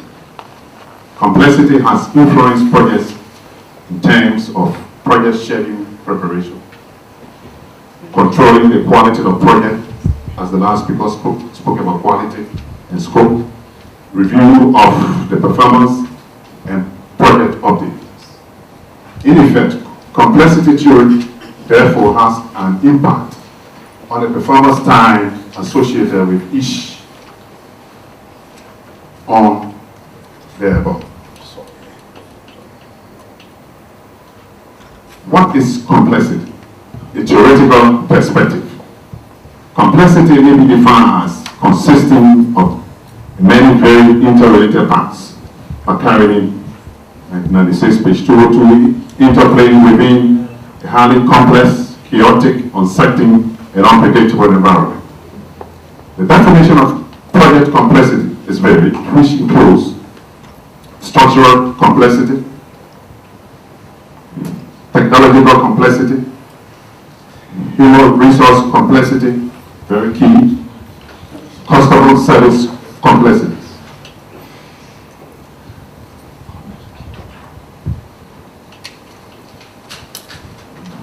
We are going to lay much emphasis on this diagram, which is the project life cycle. For every project has a life cycle. What do we do when we try to dream about a project? You have to start with the initiation stage, which has to do with the thinking of what you intend to do and how well you're going to go about it, which is going to fall on the planning aspect. And then when you plan effectively, if you do not plan effectively, it becomes much more expensive than planning. From the planning, you come to project execution and then project closure. When you understand that project as a whole has to do with communication as a key ingredient of project. Before you can have an effective project communication, you should be able to deal with all stakeholders or report on issues of what the aspects are and what they intend from you and where you are going. So from project definition, where we define most of our activities, most of the activities that you intend to undergo, it falls with the detailed planning activities, which you plan everything from design to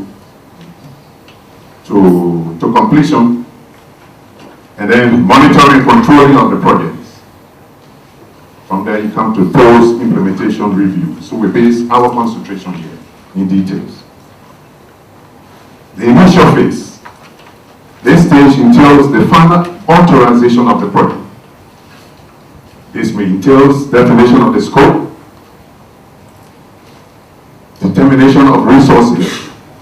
However, the complex nature of the environment therefore makes it difficult to immediately deal with the objects above, the object I've just spoken about. Secondly, defining the boundary or scope is complex for a number of reasons. Complexity makes the scope wider than simple projects. As you bear with me, when the project is very simple, it's not complex. But when it has to do with technology involved, with complexity of projects, also has to do with the type of resources which are given to you by your stakeholders. Complexity makes the scope wider than simple projects.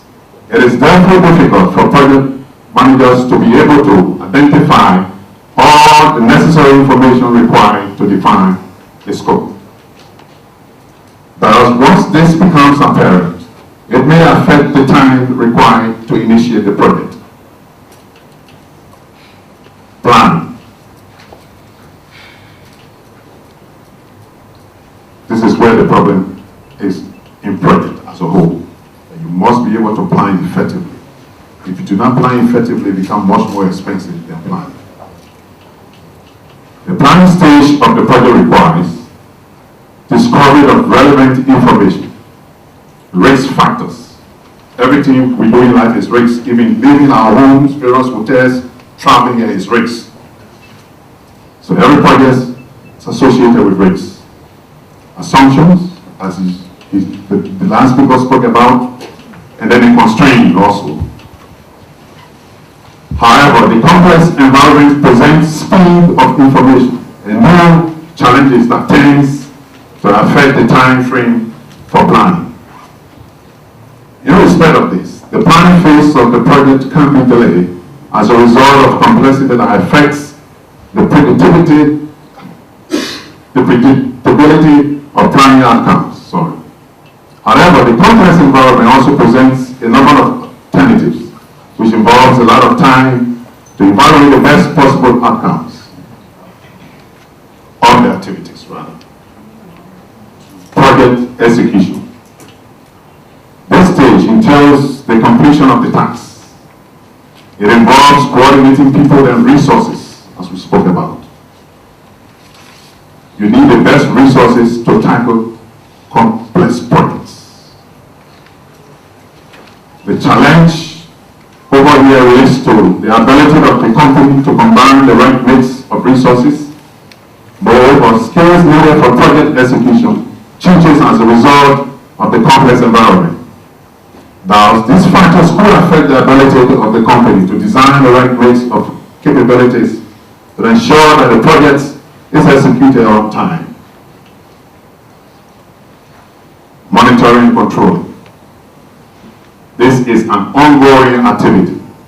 For every project, you must monitor and control the various activities at each stage.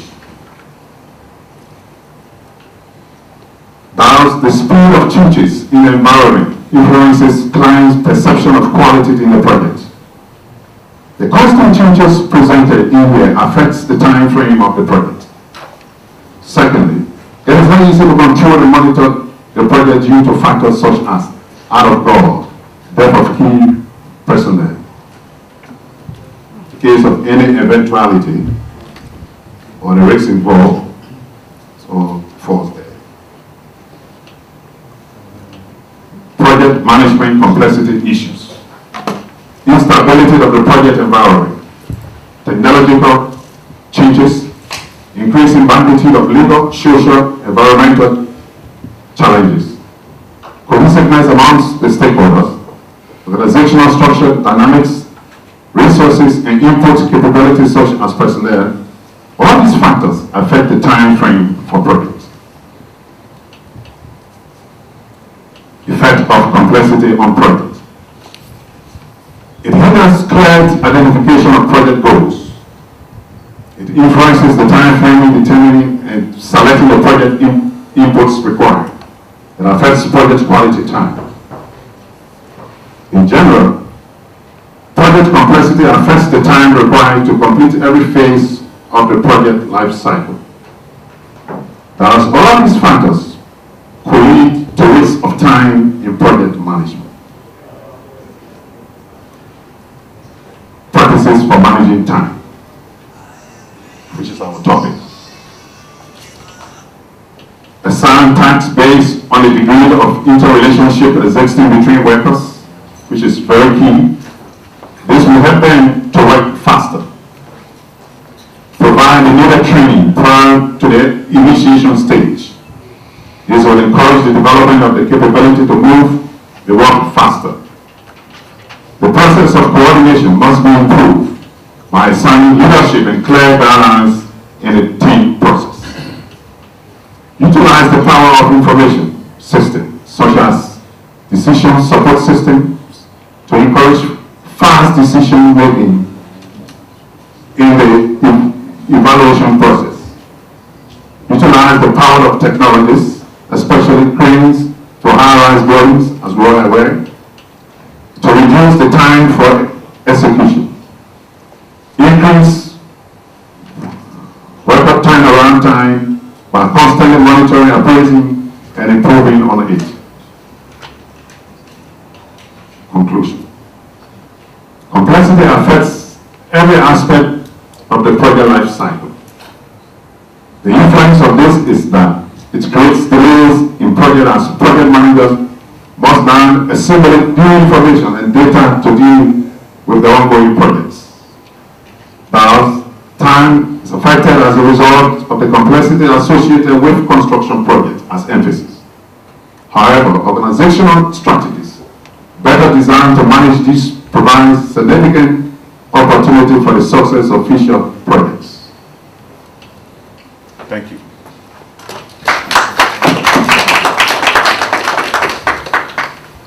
Thank you so much.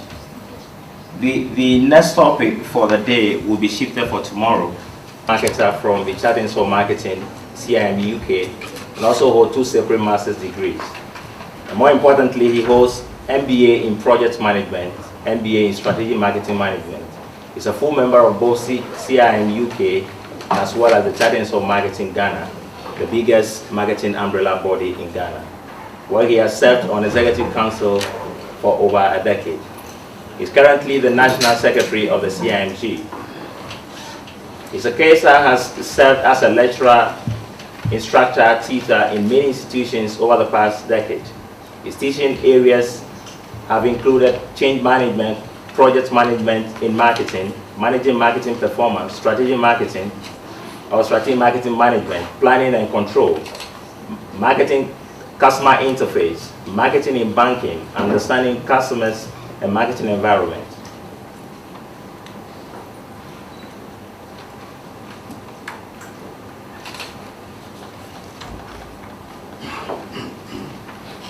For his professional practice, Kesa has been very active in the field of insurance and banking.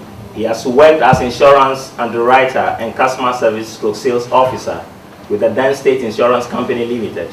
He later moved into banking as a marketing officer responsible for research, product development, marketing communication, and corporate affairs, with now the defunct Metropolitan and Allied Bank.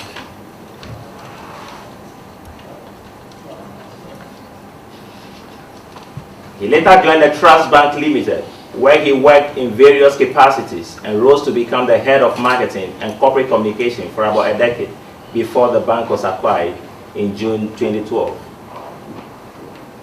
He is currently the head of communication and PR in the nation's biggest bank, EcoBank Ghana. He still makes time to teach and instruct on a lot of topics. Good afternoon, ladies and gentlemen. I don't know exactly where to start from, but when the invitation came, and I noticed the subject was strategic communications management in complex programs and projects.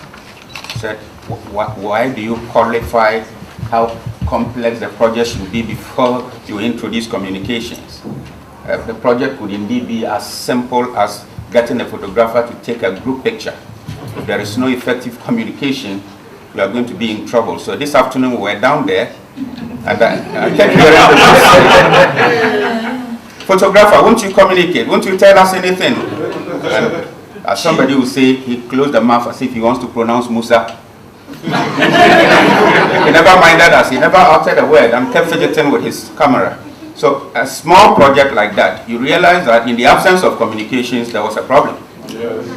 So we'll leave the topic as it is, because I don't qualify to change it.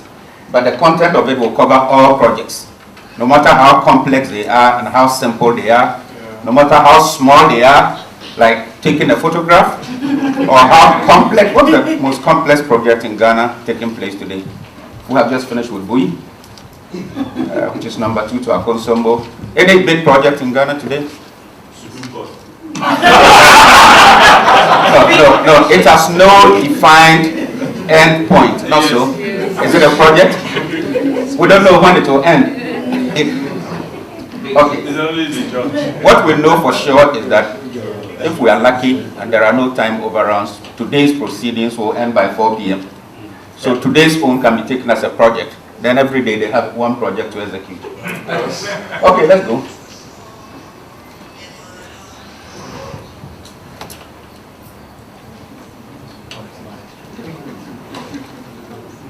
I also noticed that, just hit all of them for this page to be full. I also noticed that whenever I encounter people like you, experts in project management, most of the plans I see, project managers draw or concern themselves with has always been a resource plan for logistics, financial plan for their money budgets, quality plan, risk plan, acceptance plan.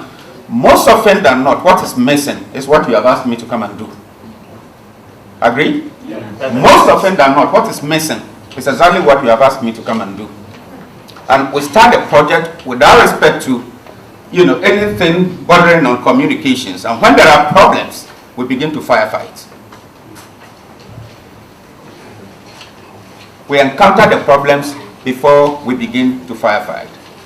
Sorry, is this like a classroom where we have immunity? Is there immunity for me depending on what I say? You are covered. Otherwise, those of us who live here and come from Ghana, you ask yourself why maybe a beautiful project such as we want to embark of tree planting to engage in afforestation of a near desert land in the north. Isn't that a beautiful project? It is. Why did we not put down the project, everything about it, and communicate it to its stakeholders? Why? Why do we have to wait until there is a problem? Then a director is talking somewhere, another person is talking somewhere, we do not know who is the mouthpiece, and everybody says anything. Those are the problems we have. So, what is in blue there is what you have asked me to do. So let's make some attempts. The first assignment I gave myself was to look up to do some Googling and see what will come up. So if project staff do not know what their tasks are or how to accomplish them, then the entire project will grind to a halt. That is the humans involved in the project.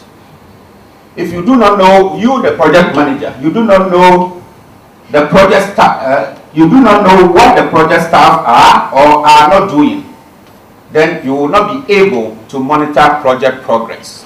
True? False? True. If you are not certain of what the client expects of you, then the project will not even get off the ground. True? False? True. In view of this, okay, we pick this from the project smart. Let's go back one, those who want to pick it.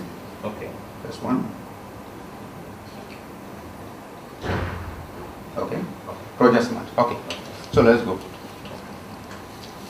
Maintaining open, regular, and accurate channels of communication with all levels of project staff and all identifiable stakeholders is therefore very vital to ensuring the smooth flow of instructions from the customer to the factory floor and sufficient warning of risks and changes that will enable clear assessment and preparation even before the project starts.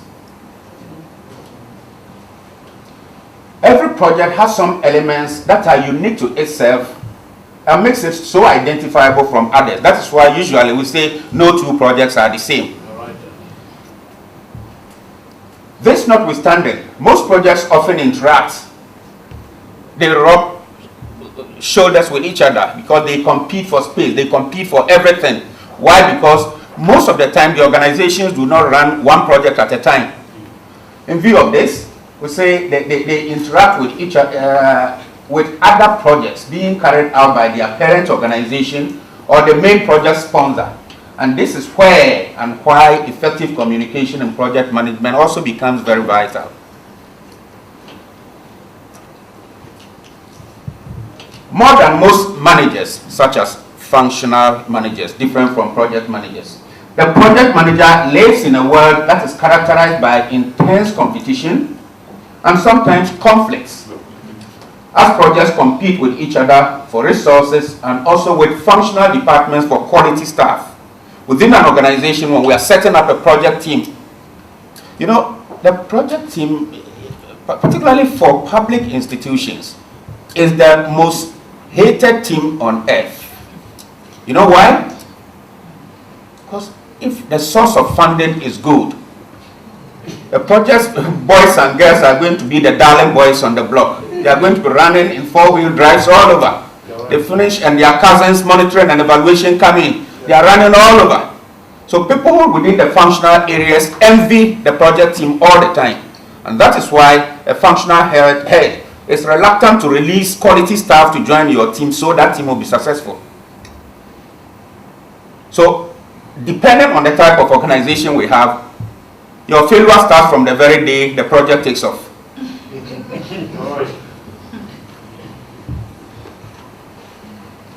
Where does communication start?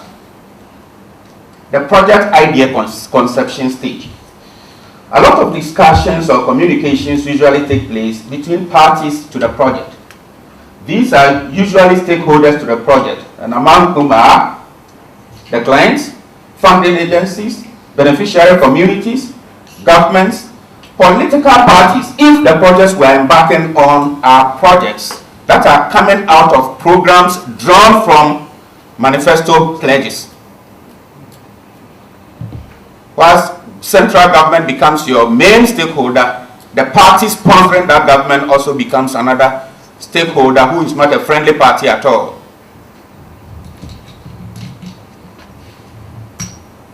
The second stage where communication starts is in the appointment and briefing of a project manager, even before the forming the team starts. Senior management of an internal company or the client organization will often have to thoroughly brief the project manager on the project so that he or she, the project manager, can understand its technical nature from the very outset. And then the rest of the stages. So throughout the project phases, the first one, planning and then designing stages, is what we have covered. The project initiation stage, we need to be communicating frequently and regularly. During implementation or execution, we have to continue communicating. Monitoring and controlling or monitoring and evaluation, we have to up to the point of termination or closing the project. Until it is done, it is never done. So we start with communications and we have to carry it through till the very end. Who does the communication? There is a head. So let's look at the project manager. You agree with me that he, in project management, has three responsibilities. He has responsibility to the parent organization within which the project is situated. And he has responsibility to the project itself. And then also to members of his team and the entire stakeholder group.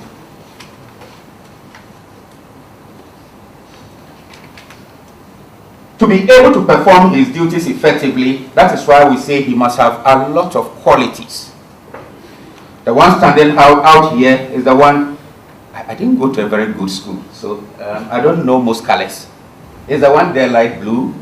Is there a way of calling it better than saying light blue? Those who went to good schools, help me out. Yeah, I say light blue. I can say light blue, thank you. You know, the schools are attended, apart from black, red, and blue, yellow, white. Primary colors. We don't know the rest. See, he went to a good school. He has summarized it for me, primary colors. Okay, let's go. Now, let's look at the marketing communications itself. Okay. Both the project team and the identified project stakeholders have their individual needs to fulfill. These needs usually don't go in the same direction. Most of the time they conflict. So say they conflict because the outcome of the project will impact on each one of them positively or negatively. So that if the impact on me is positive, let's say my local village somewhere is benefiting from a KVIP project. That whole community is fine with it, not so. But this same project will be impacting negatively on another stakeholder grouping. And this is where the project manager comes in, either as the leader of the team or through his or her appointed communications strategist or specialist.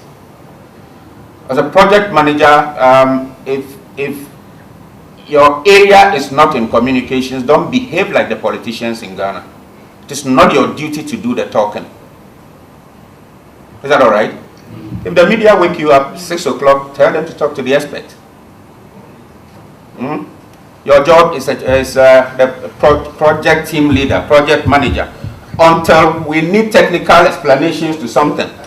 Even there, because most of us at the end of the day will be generalists rather than pure technical people.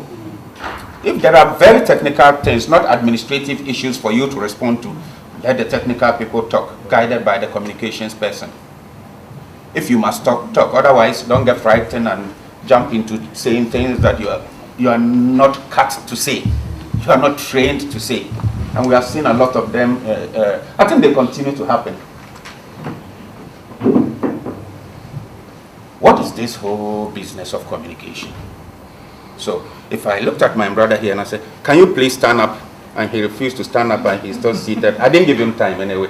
If I said, can you still please stand up immediately? And he didn't stand up immediately. I have failed to communicate because I have not been able to create oneness of thought between what I wanted him to do, how he received it and interpreted it to mean what, and then his response. That is the difficulty. It is not about putting a collection of words and throwing them at people. No. First, identify them and know. If I'm going to crack a joke here, apart from Ghanaians and Nigerians and my good friends, any other country here? Good. Is it a joke that will be shared and understood in the same way by both the Nigerians and the Ghanaians? If no, and I finish the joke and half of the class is laughing, and the other half is sitting and looking at me, you notice that I haven't communicated effectively. Those are the issues. Those are the practical issues. So we say your whole purpose, a working definition, is to create oneness of thought, oneness of purpose between your entire organization sending the message and the people to whom you expect to receive the message, and what you want them to do with that message. Is that okay? The whole aim is to deliver effective communications messages capable of 1, informing, and 2, persuading or convincing your stakeholders to come along with you. Is that all right? Yeah. If we started, let's go back to the same project we are talking about, and identified all our stakeholders. What the business I understand would have now said, okay, all stakeholders to this whole tree planting project or guinea fowl project or whatever project it is. We have sat down, we have identified about 5 important projects and evaluated each one of them and come to terms with the fact that project A is what will benefit the sector most. Then stakeholders have their buy-in from the beginning. If those trees were planted, whether in November when the dry season was starting, or now when the rains have started, will now be faulting you on starting at the wrong time. Will not be faulting you, why did you go to plant trees, Because you involved all of us from beginning, and we shared in it, and you told us Instead of fetching water and putting here, we thought we should gather stones and rather put them here. Or go and pluck mangoes and put them over there. Each one of them is a project that can benefit the citizenry of this country. We have evaluated the pros and cons of each one of them, and we think plucking mangoes and piling them is the best. If they ferment, we may get something out of it.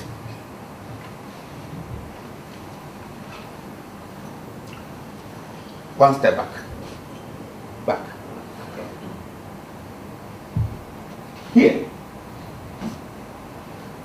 I said the whole aim is to deliver an effective communications message that does two things: inform or persuade.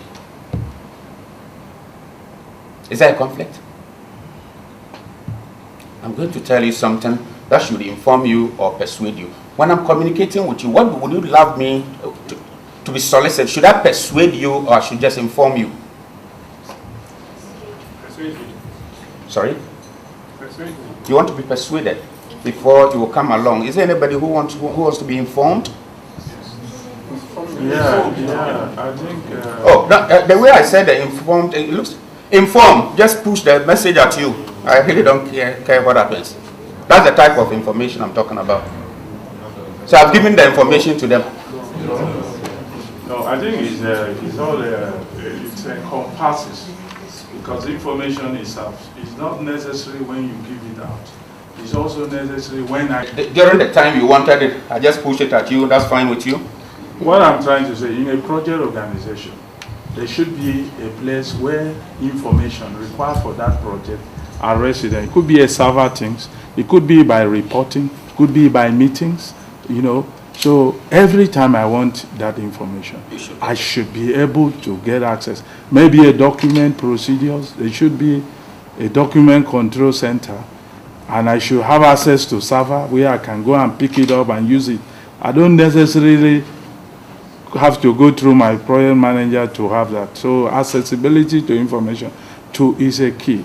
Convincing too is maybe on persuasive, is also a task depending on who is talking to. Okay. May I chip in one idea? Yeah. I mean, if a project team member, is not convinced enough that is the information you are passing is not well understood. If the guy is not convinced, that information is not well passed. Okay. You get? Okay. And the issue of, I would have preferred the use of convince than persuading. Okay. Okay.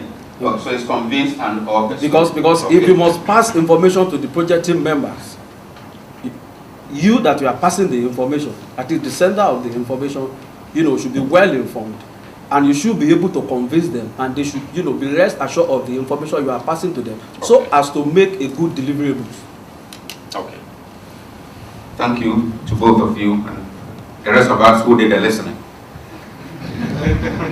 It's an interesting issue, So sometimes in communications, depending on the type of reaction I want to solicit from you, I will purposefully and deliberately decide to just push the information out there without caring about the consequences. And I'll demonstrate this. If we are sitting here and somebody walks in and can say, please can you give me the mic, and I hand over and say, excuse me, good afternoon ladies and gentlemen. Please, God forbid, touch wood. This building is on fire. Can you all move out? No, how will you? You notice that the way I said it, you won't panic. You won't panic. Of course, you will turn and take your bag, and I'll be walking as if there is nothing. What the person has indeed said is that the building is on fire. People will be running. No, but if you appeared, opened the door, broke all protocols and shouted, fire, fire, fire, you notice the way all of us, there will be stampede at the entrance. Okay, you're making a point. There will be stampede at the entrance. Yes. We'll step on it. But the brethren, sorry, I'm here to tell you that the building is... All the women will remember where their handbags are. They'll pick it sluggishly, as if there is nothing. But it's the same message communicated. Yes, sir. And they'll be walking slowly out as if there is nothing wrong. Thinking on their babies. So always watch it. it depends on what you are putting out there and what you want your audience to respond to it. Is that fine with us? Yes. The need for proactiveness and timeliness of the information flow throughout the project stages becomes very important. Is that all right? Back to these same projects. We were not communicated to at the beginning. We heard of it only when there was trouble. But if from beginning, as I indicated earlier on, we are part of the problem. Our friends from Nigeria, our former President Jerry Rawlings, when he was a young military officer and ruling us, used to say, you are either part of the problem or you are part of the solution. You are either part of the problem or you are part of the solution. So say, an effective communication system is that which allows feedback from the stakeholders to your project team. Anytime you communicate, like I told him to stand up, the feedback I got was negative. He didn't mind me. If you don't get the feedback, you have communicated not effectively. If you get the feedback and it doesn't go, we said, well, the creation of oneness of thought, if it doesn't align favorably with what you intended, then there is a problem. And we say the whole process is making attempts to answer 5 simple questions of who says what, to whom, through what medium, and for what effect. Who says what, to whom, through what medium, for what effect. If we find answers to these 5 questions, we have, as much as possible, tried to do effective communication. So depending on how you look at it, let's go. Either one will do. We don't have a pointer. So the sender, usually, I am the sender of the message now. I send a message, and in communication, we say the message is being encoded. So I encode the message through a medium to my audience, the stakeholders. And then I expect the feedback from them. The feedback from them, being positive or negative, is not limited to just between me and him. At the time of talking to him, this paper wrapper making noise there could have attracted his attention. So he turned to look at what was going on, and by the time his attention came back, he missed a word. He does not necessarily ask me to feed him in. He makes up for it. And in making up for it, he can use a word that has negative in meaning to what I said. And so he acts opposite to what I expected him to do. And there is no effective communication. Those distractions are the channel noise. That happens around you. You are watching TV and something distracts you. Your attention comes back. And you have missed something. But you don't get a second chance. And you make up for it. Here, we are told during one of the world wars, I think the Second World War, I didn't do history. It's difficult. One of the troops, they were preparing to advance on the battlefield. So, when the military are on the battlefield, General is gone. He's gone. We wanted experience from him. We are told on the battlefield, the commander, they keep sending a message. The radio man is usually at the back. He communicates with home whilst you are firing on. So they passed on a message. It was very simple. We are going to advance. We need reinforcement. Then you pass it on. Then you pass it on. Then you pass it on. We are going to advance. Advanced military terms on the battlefield means we are going to attack, offensive. We need reinforcement. The message that got home was we are going for a dance. We need 3 and 4 pence. That's distortion. As they passed it on, somebody adds and subtracts, add and subtract. The radio man communicated to home, we are going for a dance. We need 3 and 4 pence. Does it make sense? Negative in meaning. Indeed, they could have wiped all of them on the battlefield because the reinforcement will never come. The military, fortunately, not being, they don't respect those of us in Mufti, you know that? Yes. The idle men, fucking civilians. Yes. So, not being idle men, they called the crack of the military intelligence team to decode the message. That's how this encode decode thing traced its origin from. The message was encoded. So being in military intelligence people, their duty was to decode it. Let's try and make sense out of it, because people on the battlefield don't go for dances. So they began to write down things that will rhyme and make sense on the battlefield, until fortunately for them they got it right and sent reinforcement rather than 3 and 4 pence. And dancing shoes. Okay, so this same thing, Freehand explained it another way. I think you can have the slides later on. The source of the message. If you are in your project team and you know the people involved in the project team, don't choose anybody at all like me to be your spokesperson. Because if the message is coming from me, depending on how I am perceived within that community or in the eyes of the stakeholders, if I say red and they hear red, they will interpret it to mean white. In Ghana, we have 2 bad boys. We have blocks. One is called a certain political party, another certain political party. There are certain human beings, if they are from here, and they can't say white, white, white, white. Some of the people from here, they will hear black, black, black, black, and vice versa. So if you want to talk here and you want the other people to understand you, you have to determine who should go and speak. If 1, 2 is here and they want to go and speak, they also determine who to go and speak. If not, their message will never be put across. So after they have spoken, they need commentators to come and explain to us what they intended saying. Receivers of a message are often greatly influenced by the nature of its source. If an audience perceives a communicator as credible, then they will be more likely to accept his or her views. If, on the other hand, the audience believes that the communicator has underlying motives, particularly ones of personal gain or some hidden agenda, typical during when we are firefighting, like the case we were talking about, then he or she will not be believed. So again, you are told to plan and execute your message. Don't react. I'm not saying that there should be no form reactionary things at all. Along the line, something may go wrong. But it's good to plan from day one and execute your planned agenda, rather than allow other people to dictate to you what to say. That's why I say, don't let them wake you at 6 o'clock to respond to an issue. Let's put information out there, what we have planned to put out already.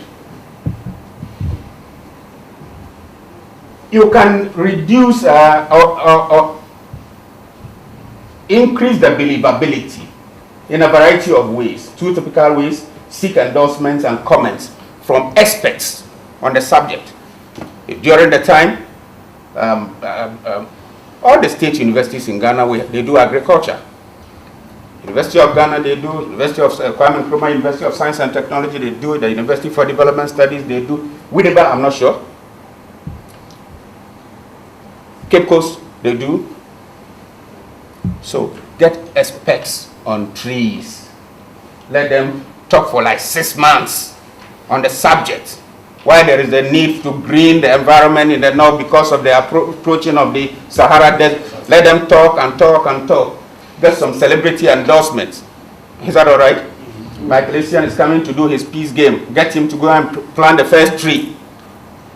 You understand? Yeah. And he will be able to carry people along for you.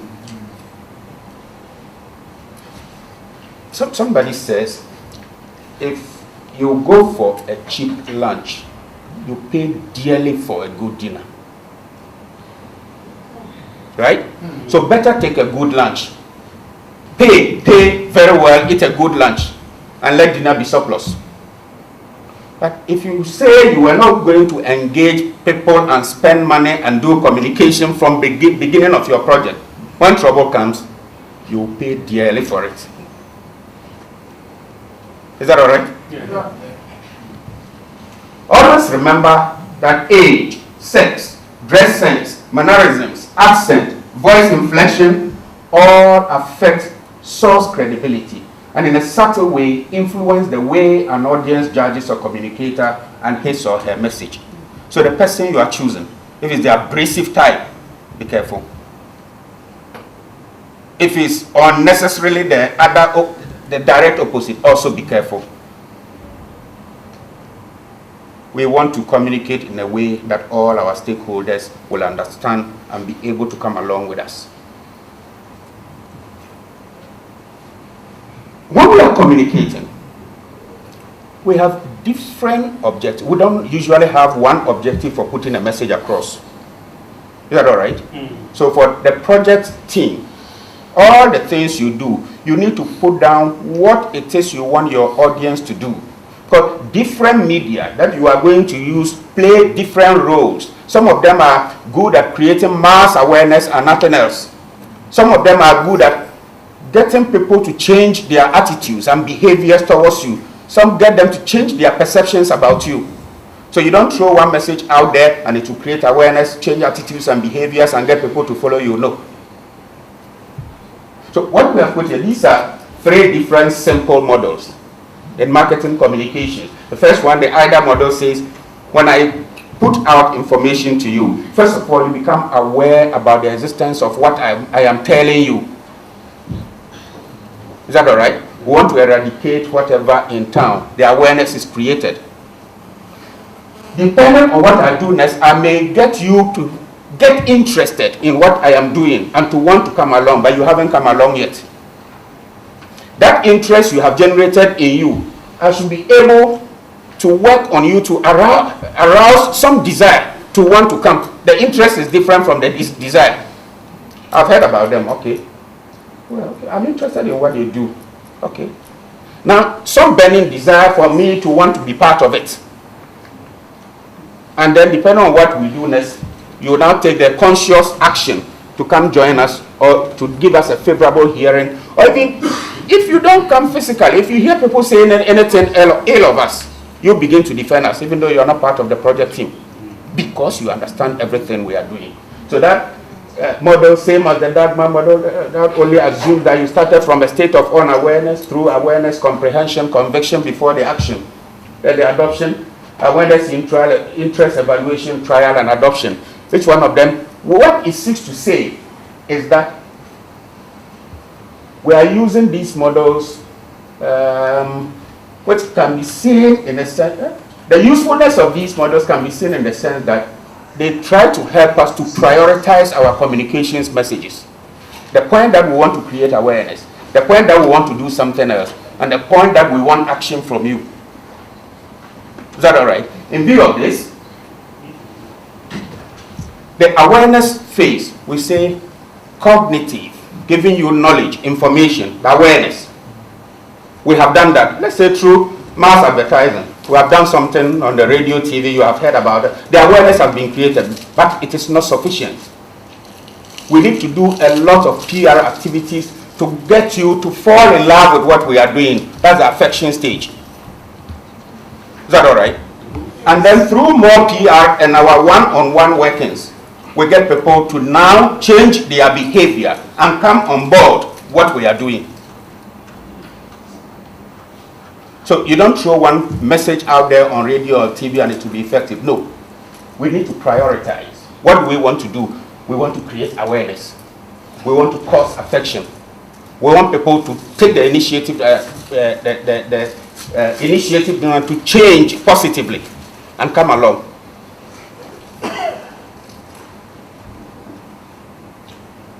What vehicles are we going to be using?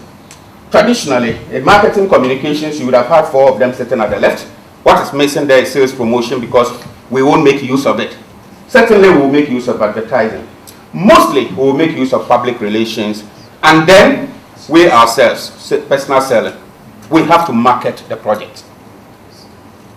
We have to take it upon ourselves to market the project. These are the 3 things we'll be doing. And then they will be supported by a lot of these things here. Direct mail, if there are exhibitions, we participate to let people understand what we are doing. We can package the whole project, not in boxes and colors. But when you mention that project, people understand what it is you are talking about. Branding, our web pages, the merchandising. Any serious place we go to, we want to see something physical. If back to the same project, every district, MMD is not so. Metropolitan Municipal and District Assemblies, MMDAs. Each one of them for, let's say, the Southern Zone would have had merchandising material in every DCE's office, singing the same song. And you go to every regional minister's office, the same song. We are singing the same. Wherever you go, you see materials talking to you.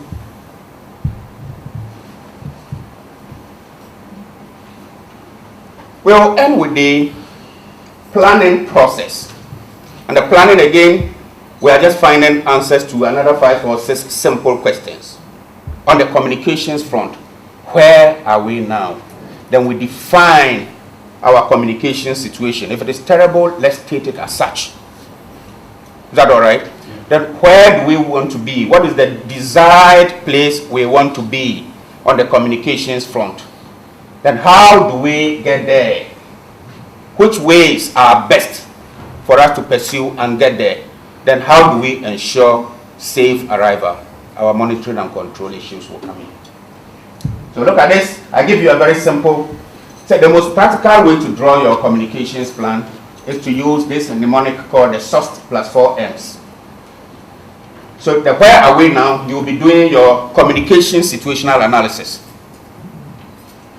All the things you have done in the past and you are presently doing, state them. What you think you are not doing, state them. Don't let one person sit down and draw it for you. Let people come together. These things, if one person does them, is that all right? If you have a communications outfit, and always make sure you have at least somebody, even if he's an outsider and serving as a consultant. It's good to pay something small until the trouble comes and you pay something big. So from there, you together craft your communications objective. What do you want to achieve? When you are doing the objectives, think about the models and then need to prioritize the messages. Then from there, you go into your strategy. How are you going to achieve the objectives? Together with the media vehicles that you are going to use, you decide all of them at that level. And then these are the broad ways of achieving what you want to do. Then you begin to agree on the tactical elements, the day-to-day executions. What is it that we will be doing? You define your communications target or your audience. Who are the people we are addressing? Here, we appear to be talking about the outsiders alone. Your enemies are really within those within. The people who are going to send information to the media are not people outside of your organization. They are people within the organization. So in defining your audience, start from within. Yeah. Put them in segments. Top management, maybe the executive, middle management, the rank and file, within the project team, then within the bigger organization.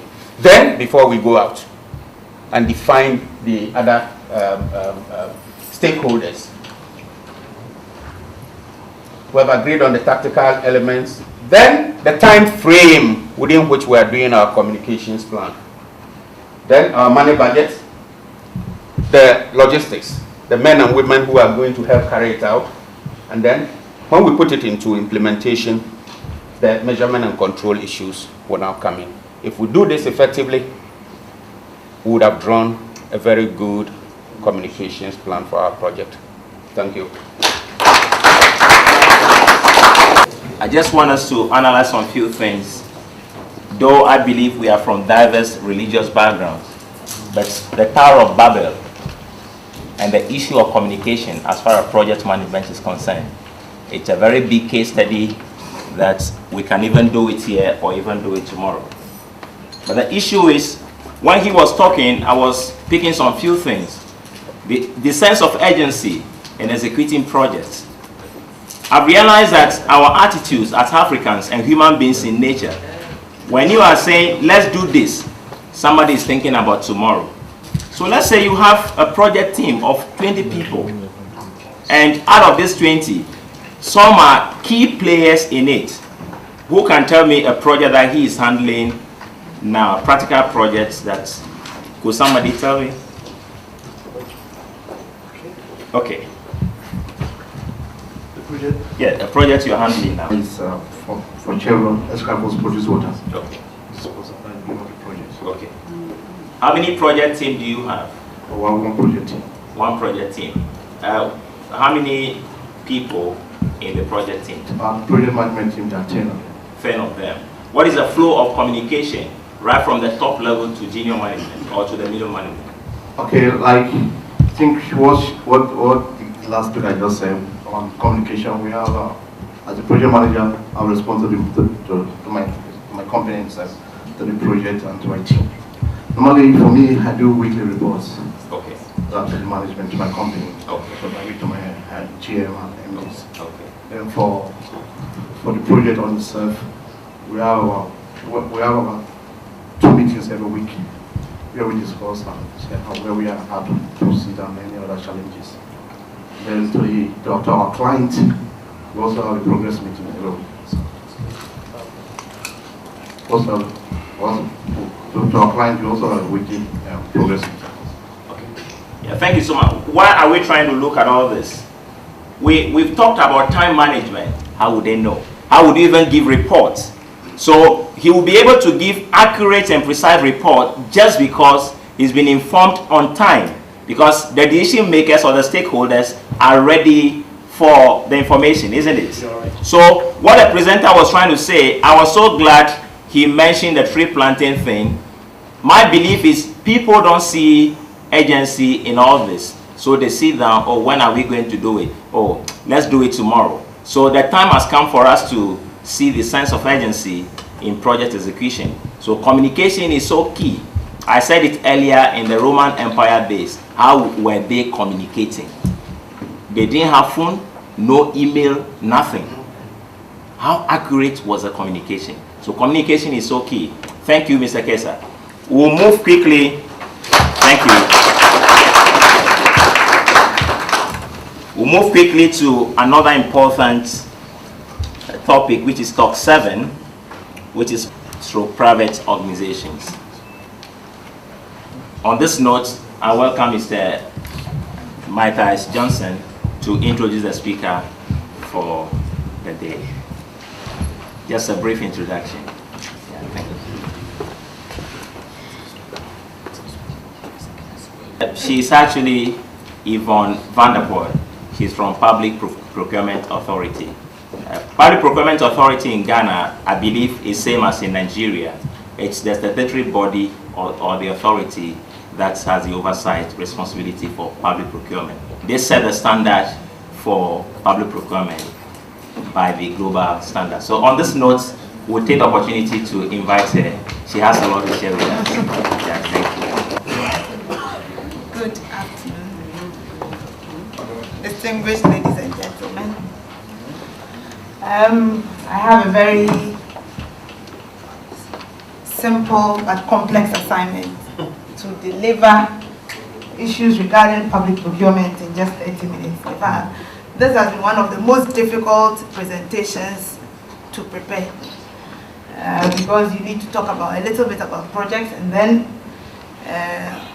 talk about procurement in general and then move on to a little bit about public procurement, because I cannot come here and then not mention public procurement law in Ghana.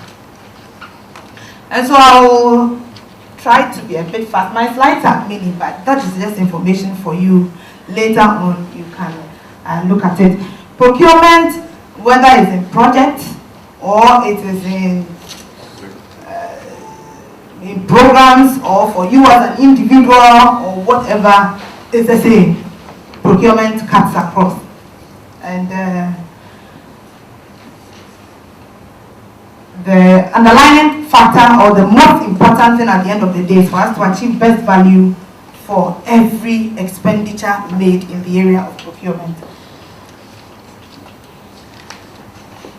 So my presentation is broken down into a couple of sections. First, I will do the introduction, and then I would discuss some general principles. We'll look at value addition, which is so important, and then we'll talk about some guiding principles, and then look at the cycle. the failure of every organization, every program, every project depends on how competitive whatever you are offering is. And this is in general. But as we move on, most organizations, or all organizations now, are focusing on managing input or managing procurement. You would ask why? Because most of our resources goes into that particular area. I indicated somewhere in the presentation, I think that one is missing, that no living organization or project survives or achieves its objective if it doesn't manage its procurement very well, because it's all about input and output. And except for a few situations where we are dealing with service organizations, most of the time the input is far more. If you come to the public sector, as much as 80% of our expenditure goes into public procurement after salaries have been paid or after personnel agreements. So that explains why it needs to be given sufficient attention. It's a high spend area. Procurement is a high spend area, and so it is also fraught with a lot of challenges, including corruption, and so fraud and corruption. I won't attempt a definition. So in Africa today, if I ride through Africa, everybody has now passed the procurement law. There was a whole reform process which led to the passage of the law, because procurements were being done. They were either not complete or were not getting the best out of them. We'll go into details as we move on. Now, for your projects, if you do not manage your procurement, you will also be left with very unsuccessful projects, and then we'll look into details about what exactly that would mean. I just want to emphasize the fact that now there are procurement laws all over. Just familiarize yourself with them, whether you are from the private or from the public sector. They are the same principles. I mean, you look at the law, and then the laws governing public procurement, you look at what the Chartered Institute of Purchasing and Supply has, and all other institutions has, is the same. Because at the end of the day, we want to achieve value for money. I'm sure the next question is, what is value for money? We will come to it. Having given this background, what is procurement? Procurement basically is buying. Does anybody have a project here where you don't buy anything at all, apart from human resources? Everybody buys something. Goods, works, and services. The procurement process begins from when you decide to start a project until when, if it is goods, until your goods have arrived in your stores. You haven't finished. In fact, if there are warranties and others, then the procurement process continues until after the warranty period. If it is works, until after your deferred liability period, your procurement is not over. You know, that's why people put up buildings for us. There's supposed to be a deferred liability period, but we forget. And then you go and call somebody to come and fix the problem and takes money from you. And so your procurement has not ended until he has finished his job, and then the deferred liability period is also over. Now when it comes to services, until all reports have been received, all deliverables, depending on what kind of service we are talking about, we have consultancy services, we have technical services. For consultancy services, your interest is getting your final report at the end of the day. For technical services, you are interested in the physical deliverables as well. Assuming you ask somebody to come and draw something for you, it's a service, but the deliverable is also seen. Sometimes they bring the deliverables, the physical deliverables, and also have to attach a report to it. But in some situations, you get for example, if you engage somebody to do training for you, they come and train you and then they finish their job and they are gone. Where is the training report? You need to ensure that you follow the process through to an end as a project manager. I won't attempt a definition for this, but I think I've won a couple of slides. You can move on. Okay.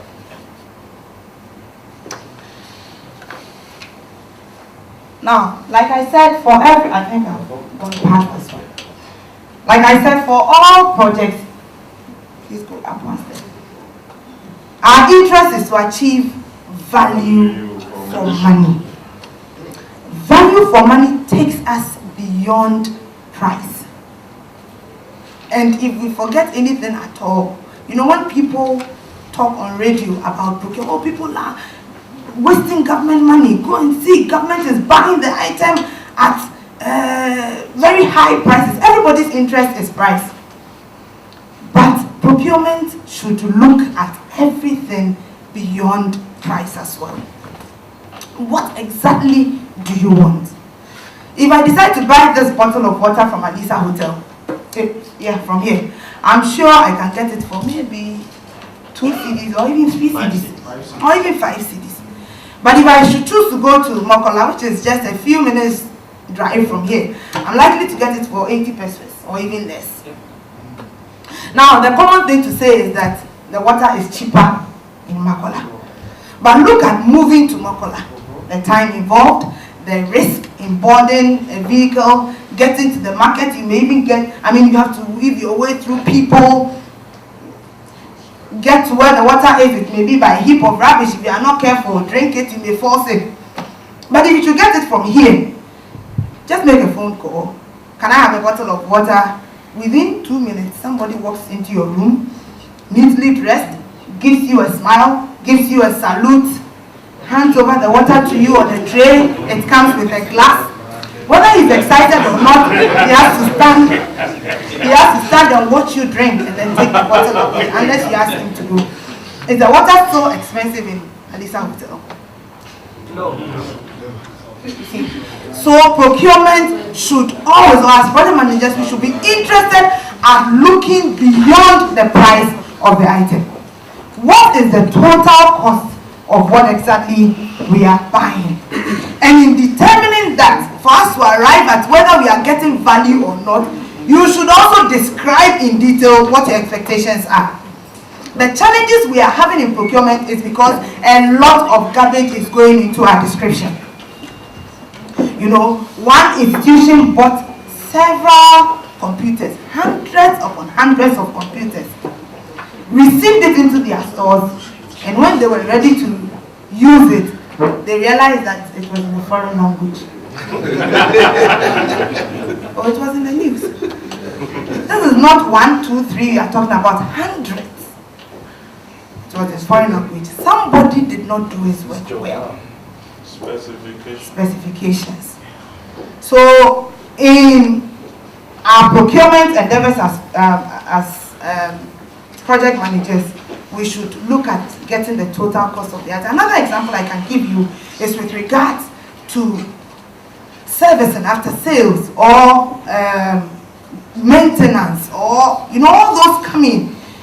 Somebody says we want a 1.6 liter engine vehicle, and then they get a 2.0 and they're excited, forgetting that it's going to cost you more to maintain that vehicle in terms of fuel.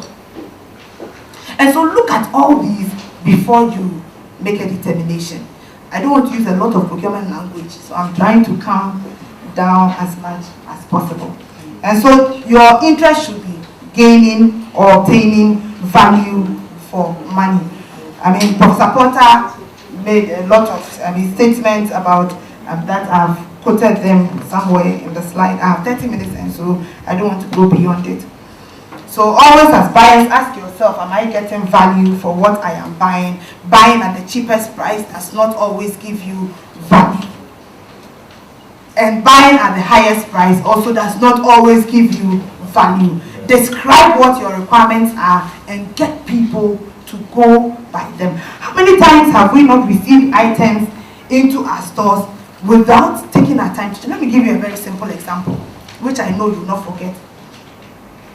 An institution bought A4 paper.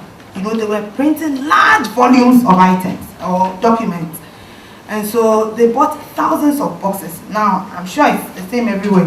Every box of A4 paper has 5 rims. Yes. Yeah. That's it. That's the standard. And in every rim, you have 500 sheets. Yeah. That's the standard. Yes. So they received these papers, and then one officer said, I am going to check whether we are really getting value, because the procurement process starts from the beginning until the items arrive in the store. So he opened the first box. There were 5 rings in there. That's okay. He opened the second box, counted the paper. He opened the first, he took the first rim, counted, and he had 500 sheets. Everybody was like, you are wasting time. This is known. How can somebody cheat us? They moved to the second rim, counted, and it was 450. The third rim was 400. The fourth rim was 350. The fifth rim was 300. If I may ask, how many of us have ever checked how many sheets are in a rim of paper? But this is an institution which was buying thousands of boxes. So on the second box, they had lost 50. On the third, they had lost 100. On the fourth, they had lost 150. If you add that, that is almost one rim gone. So on every box of paper, they had lost one rim. On every 10 boxes, they had lost 2 boxes. Is that not it? Yeah. So that is how waste occurs in the procurement process. Certainly. And so we need to monitor the process through. But to get us to do that, before we look at the procurement cycle, let's go down and look at the guiding principles which will enable us get the value we want for every CD or naira or dollar or euro we spend. Okay, you can move on.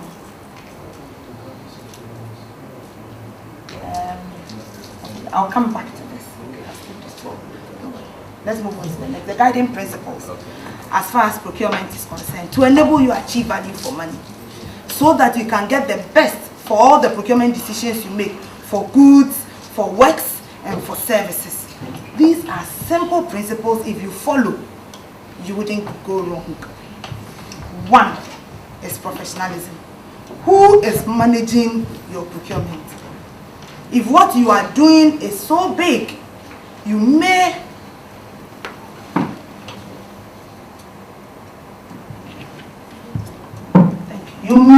need to engage a procurement officer. Don't attempt to do, because not every procurement is just procurement. You know, an institution ordered certain things from another country. In fact, they did an open competition. They advertised and some people tendered. Unfortunately for them, they did not indicate where the items were supposed to be delivered. So one company quoted very good price, but had in small letters down there, EXW. While the others quoted without telling where, because it was assumed that you would want it to be delivered to you. So that company's EXW meant the delivery would be XWorks. Yes. So when he finishes at the factory, he gets it to his warehouse, and then the next is yours. When it comes to shipment and all those, it is your duty.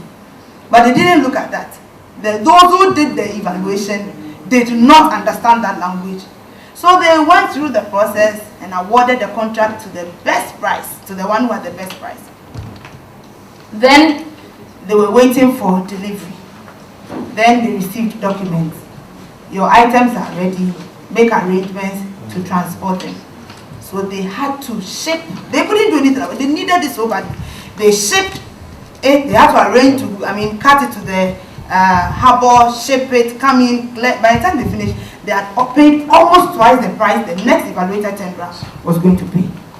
And this is not a story. It is a real situation which occurred. And so get the professionals to do your procurement for you. Road starts, they are like this, and then by the time they finish, they are like this. I met the contractors once and I was complaining. They said, Madam, you people are always saying we don't construct good roads in Ghana. Have you ever asked the kind of contract we are awarded?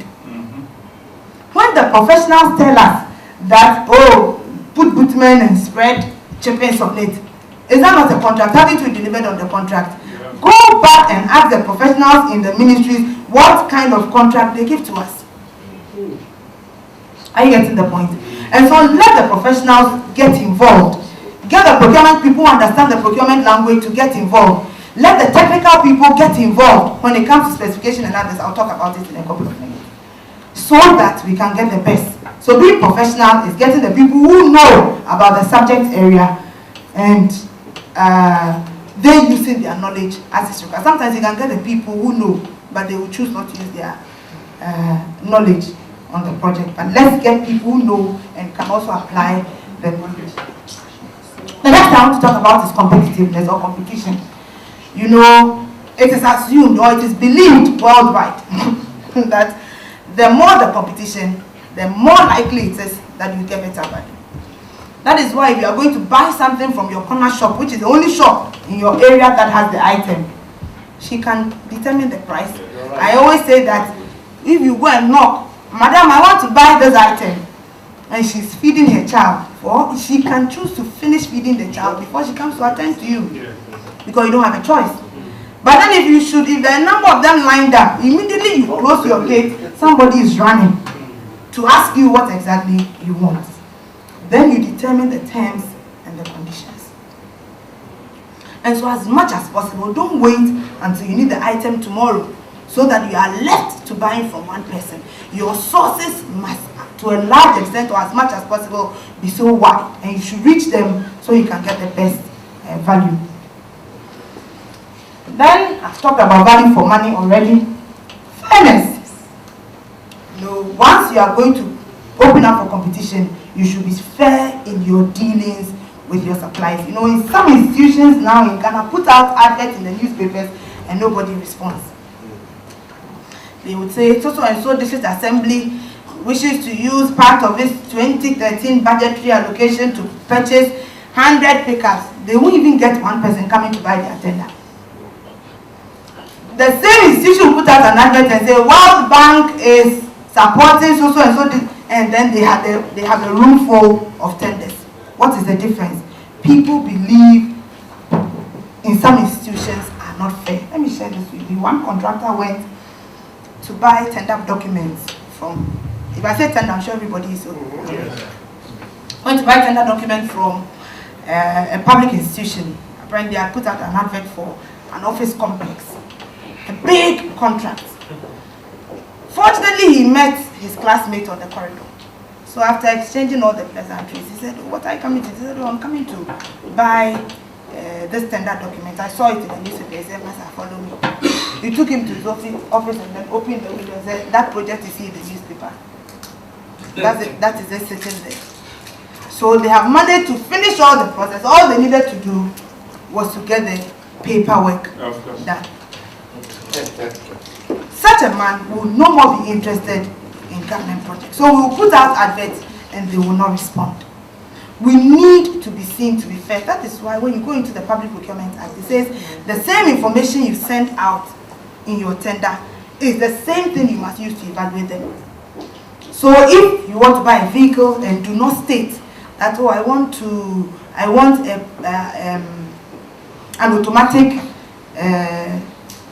automatic transmission," is that not it?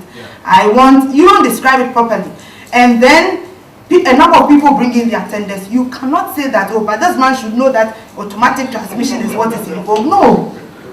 To be fair, let them know exactly what you want so that they can compete on a level field. If you break that trust, you will never get them to come back to you.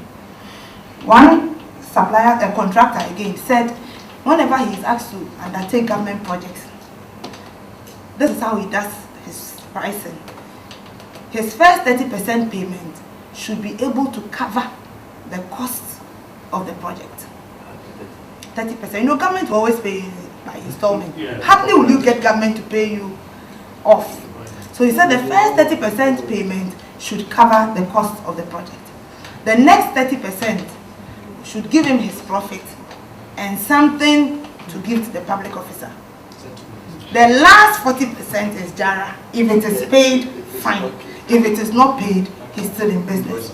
So the item is 10 cedis, but because it is government, he quotes 100 or far more. Why? Because they think we are not fair. Right from the contract award through to payments. So you should be sure that if you are going to embark on any competition, you are seen to be a fair person to do business with. Another is transparency, be as open as possible. So if it is public procurement now, you are supposed to advertise to a very large extent. If you are not advertising, then it should be procurement of very lower values. You have to open the tenders in their presence. These are principles which both the private and the public sector must apply. Because some time back, you would put out tenders and then A, B, C, D respond to the tender. When the project is being executed, you find he executing it. It happens. I'm not too sure if it doesn't happen in your organization, but it happens. So those who participated in the tender are put aside and then somebody else undertakes it. So to avoid that, the law says, or in public procurement now, you are supposed to open the tenders in their presence. Let them know who quoted for what. And then when the contract is awarded, you are mandated to publish the award. This is all to make the process very transparent.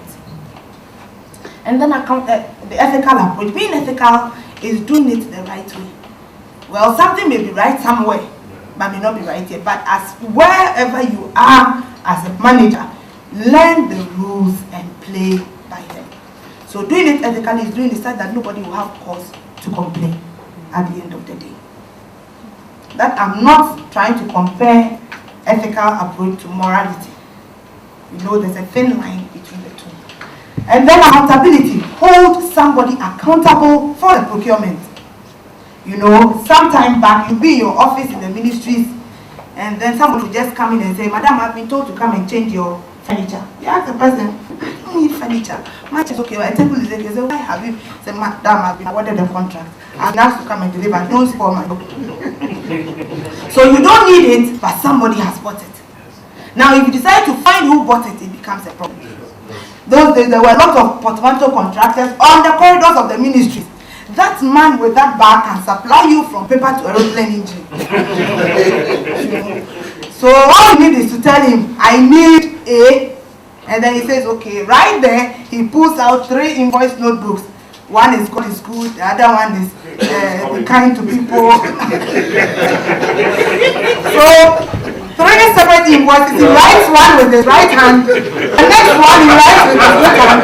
If you're not there, he writes the third one with his toe. You know, just to show that the handwritings are different. But if you want to investigate, you realize the address is the same. Or the telephone number goes to the same office. You know. So people were doing so many things. So now, who is responsible for the procurement process from beginning to the end? Are you going to handle it yourself as a project manager? It's difficult. Are you going to engage somebody, make him responsible, let him be accountable for whatever is bought? The good thing about the public procurement is that structures have been established, and so you know who did what. But that is a whole 1 week session. I'm sure one day we'll meet and we'll talk about that. But for now, let people be accountable for your procurement if you want to achieve your objective of getting the best for your resources. And then efficiency and effectiveness. I mean, getting the items at the right time in the most economic manner. You know, somebody awarded a contract for a vehicle. You know, in Ghana, when a big man is appointed, it has to come with everything. So the vehicle is there for the big man to use, but he didn't want to use them. He wanted a new one. So the contract was awarded. It took the vehicle company 6 months to deliver. Even though in the tender or in the contract it was clear he had to deliver 14 days after contract award. And it happens. Most of the time, award contracts and it takes them forever to deliver. You find your officers calling, Master, you are delayed on the project too. That is not it. Now determine your target price. How much are you ready to spend? That would also inform the kind of method you use at the end of the day when it comes to public procurement. Now, identify the legal requirements. Are there any things binding us as far as procuring this particular thing is concerned? Move on to your supplier approval. Is it that I have to open it up for competition, or there's an approved supplier list I have to refer to? You consider that one. And then determine your tender list. I mean, who am I going to buy from, especially when you are limiting competition. Then invite tenders. Now the invitation should reach the people around the same time. I've come across a situation where an entity, if I have 5 minutes more, draw my attention so that I will start running.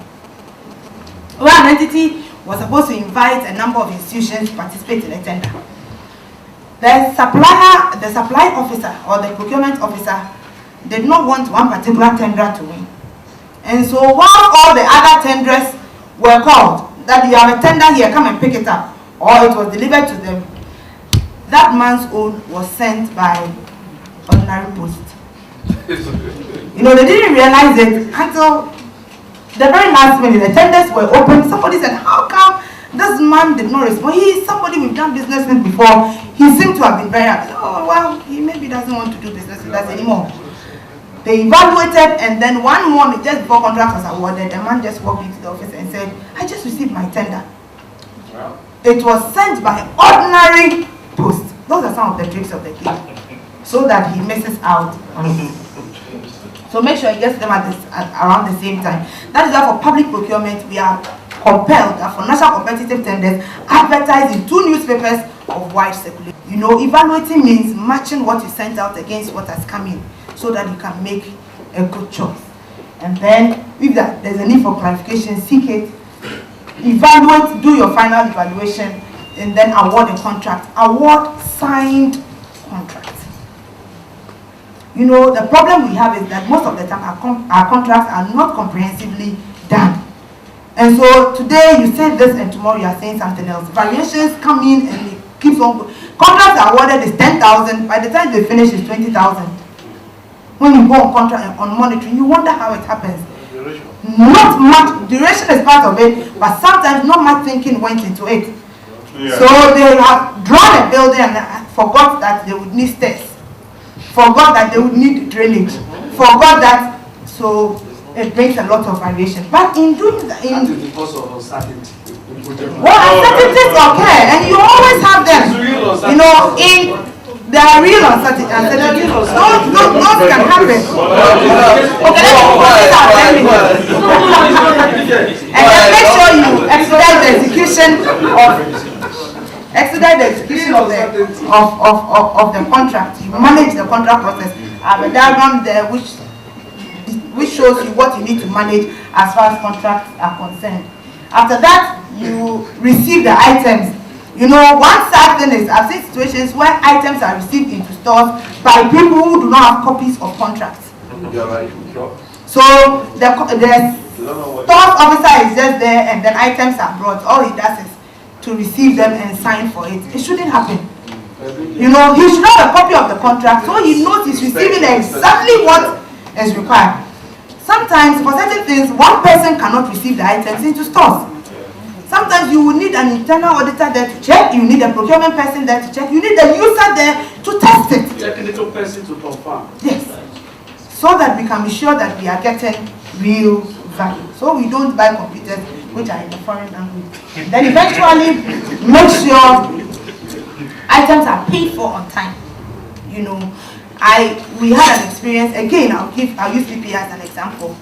We were in the same building with internal audit agency.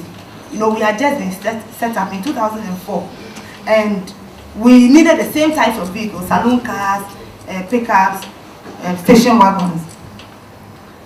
We put out an advert. They too were independent, so they also put out their adverts. Eventually, when the tenders came in, during the tendering period, one supplier called us and said, PPA, we are told you are coming to protect us. Can you guarantee that you pay us immediately we deliver?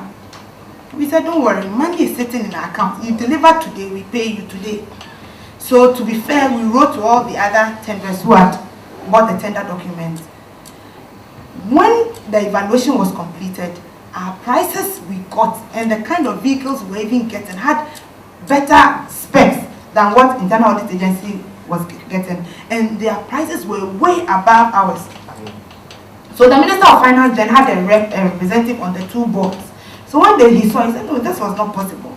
Because he had just come out of a meeting from internal audit agency and their prices are way above what PPA was getting. So we were asked to go back and check if there were no hidden costs in there. We called the company that was being successful and they said, oh, you assured us of payment. That is why we gave you those prices. So just because of payment, we had made savings which could buy us another vehicle. Are you getting me? So if you don't pay early, you can never guarantee the kind of prices you get on your projects.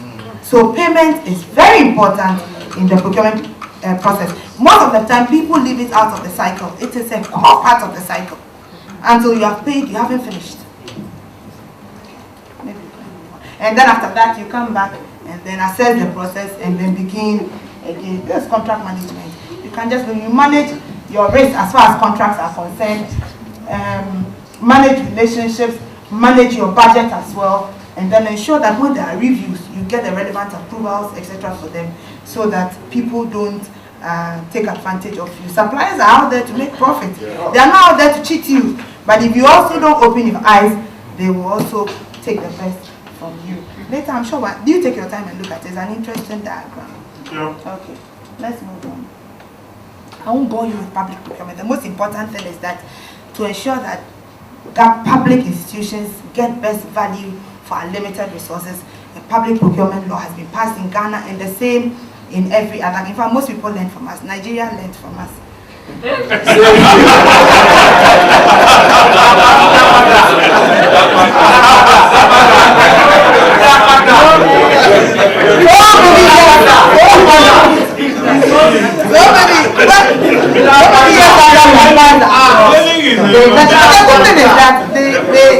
They pass their law after us, but they seem to be making better strides as far as procurement is concerned.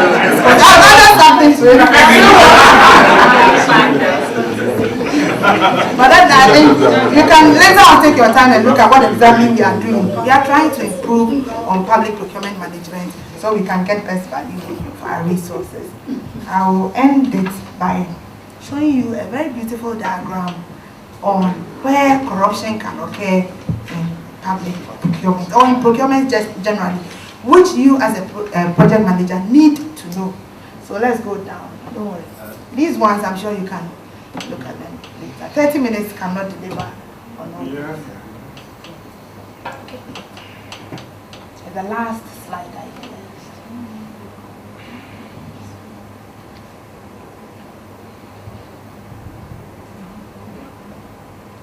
Just move on. The last slide.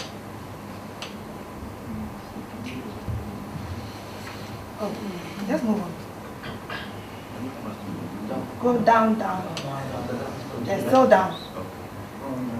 The points to note, I think I've mentioned all of them. So there's a beautiful diagram there on the vicious cycle or cycle of corruption.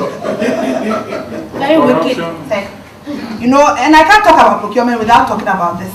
So let me mention it. You know, procurement corruption, you know, occurs on the side of the suppliers of goods, works, and services. That's on the side of suppliers, contractors, and consultants. And then on the side of contracting agencies. On the supplier side, one is they can influence your choice of method. You know, we've come across situations where a supplier comes and says, I'm the only supplier of this item in Ghana. Yes. Only for you to realize later that that wasn't true.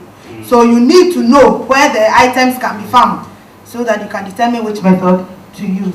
They can also push you as far as the technical standards are concerned. They can tell you if this is not there, then you miss out. So you need to also know yourself as a technical person. Otherwise, you pay for what you don't really need.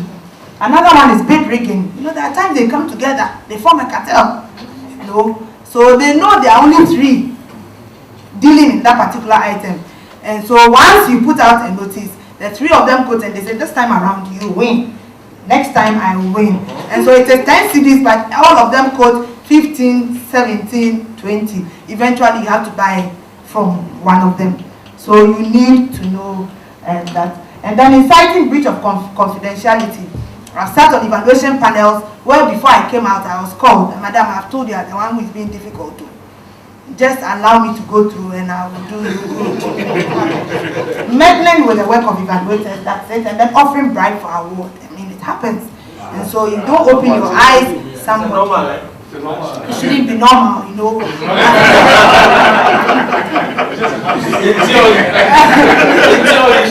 you teach us more? Shouldn't be. Then, on the side of the contracting agency, And we can give a lot of examples when it comes to this, but I'm sure we'll meet again. Slanted specifications, you know, it is Toyota we want. And so we do everything to make sure Toyota wins. I've seen an institution which put up a tender for a two-story building, and then invited a number of companies and said they wanted, as part of the experiences required, they said the company should have done a 3-story building before. We looked into it and realized only one of them had put up a 3-story before. So we asked them, if somebody who has done a 1-story should be able to do a 2-story, why do you need somebody who has done a 3-story to build a 2-story for you? And then slanted selection of bidders. In some situations, you find them inviting the same people at the same time. It is always ABC when there are 10 suppliers on the market. Why don't they open it up? You need to know. And then tampering with bids. You know, overuse of a single tender.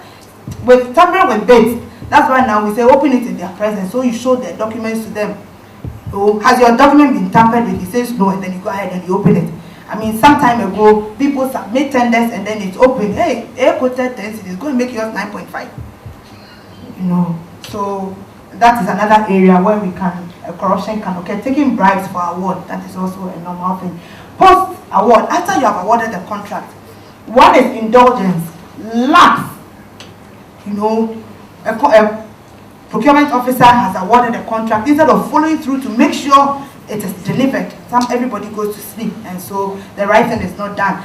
We have paid for roads where you go for inspection and there isn't even a footpath. A full road has been paid for, but there is no footpath for you to even say some work has been done.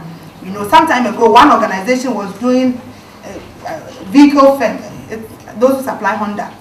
You know, if you buy 3 of the Honda, the 4-wheel drive, CRV, then they give you 1 Civic for free.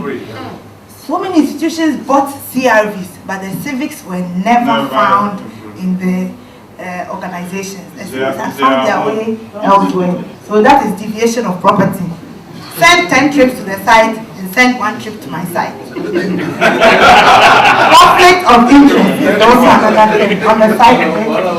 Then you come to the supplier side, you know, over and under invoicing. It happens. You don't open your eyes and somebody has cheated you. You know, one supplier said he was called by, no, he wasn't a supplier, he was a contractor. He was called by an entity that you have some money with us.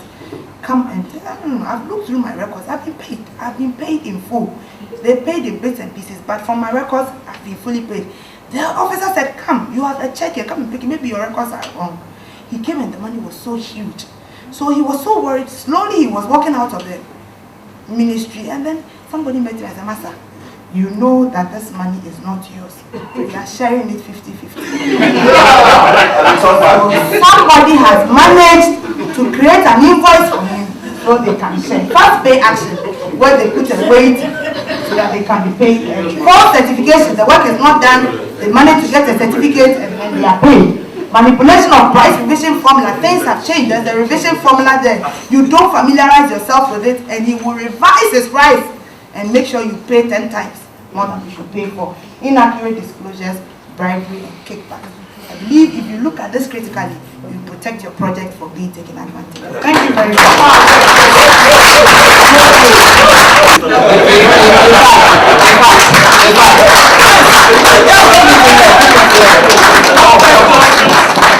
Well, I think this is the only delivery of the day thus far that has received the audience response throughout, and people who were sleeping were very active. So on this note, I think if anybody wants to make 1 or 2 comments, I think I'll open that for no problem. I'll give it to you. I think you spoke. My name is Ken Apocha. I just want to add to our Hassan. You know, she told us I don't want to give her one so she can get something next time. No, I work in an APC, Engineering Procurement and Construction Company. I don't know how to give you exactly what you just gave us. Now, a client wants us to build a pipeline, a gas line, 24-inch line. And each of the pipes, they're about 40 feet length. The total estimation was about It can take about total of about 1,500 pipes of 40 feet length. And they went to, they gave a price from US and a price from China to produce these pipes. And the price from China was so cheap. And the company think, cheap, let's go for China. And they went to China and they import these pipes, 40 feet length. And this 40 feet length, when they brought them, they didn't, it was an oversight to everybody. It's okay, it's normal, it's standard, 40 feet. But the man knew that it was 39.2. Thickness. No, the length. Okay. 39.2 feet instead of 40 feet. Everybody was asked, okay, you can't notice that. If you have seen the pipe, you won't notice, everybody should ask, normal 40 feet. And we start running the line, no? At the time, we found that the pipe remaining won't be able to complete this job. I call all these things, then the project team together, we were looking and said, but what we have from the right of way and everything should give us 1,500 pipes. And we have laid over 1,300 and something. But what we are seeing now, we're seeing close to about 400. Why? I said, well, they now we checked the line again and everything was the same number. Where is the problem coming from? We never knew. So one guy said, okay, let's actually measure these pipes. We now found out that they were about 29. And you know the difference? To take that quantity of pipes. The thing was so much that it delayed the completion of the commissioning of that project for 6 months. Because you have to go back and import and bring the thing back again. So that this procurement is a very sensitive and very important issue for everybody. Understand? But once somebody just didn't take care of some particular part, you mess up everybody. Yeah. And that will happen, and it was a terrible thing. And in the client company, a lot of heads rolled because it's really embarrassing. For 40 feet to 30, no, it's terrible. So procurement is a key thing. Thank you, madam.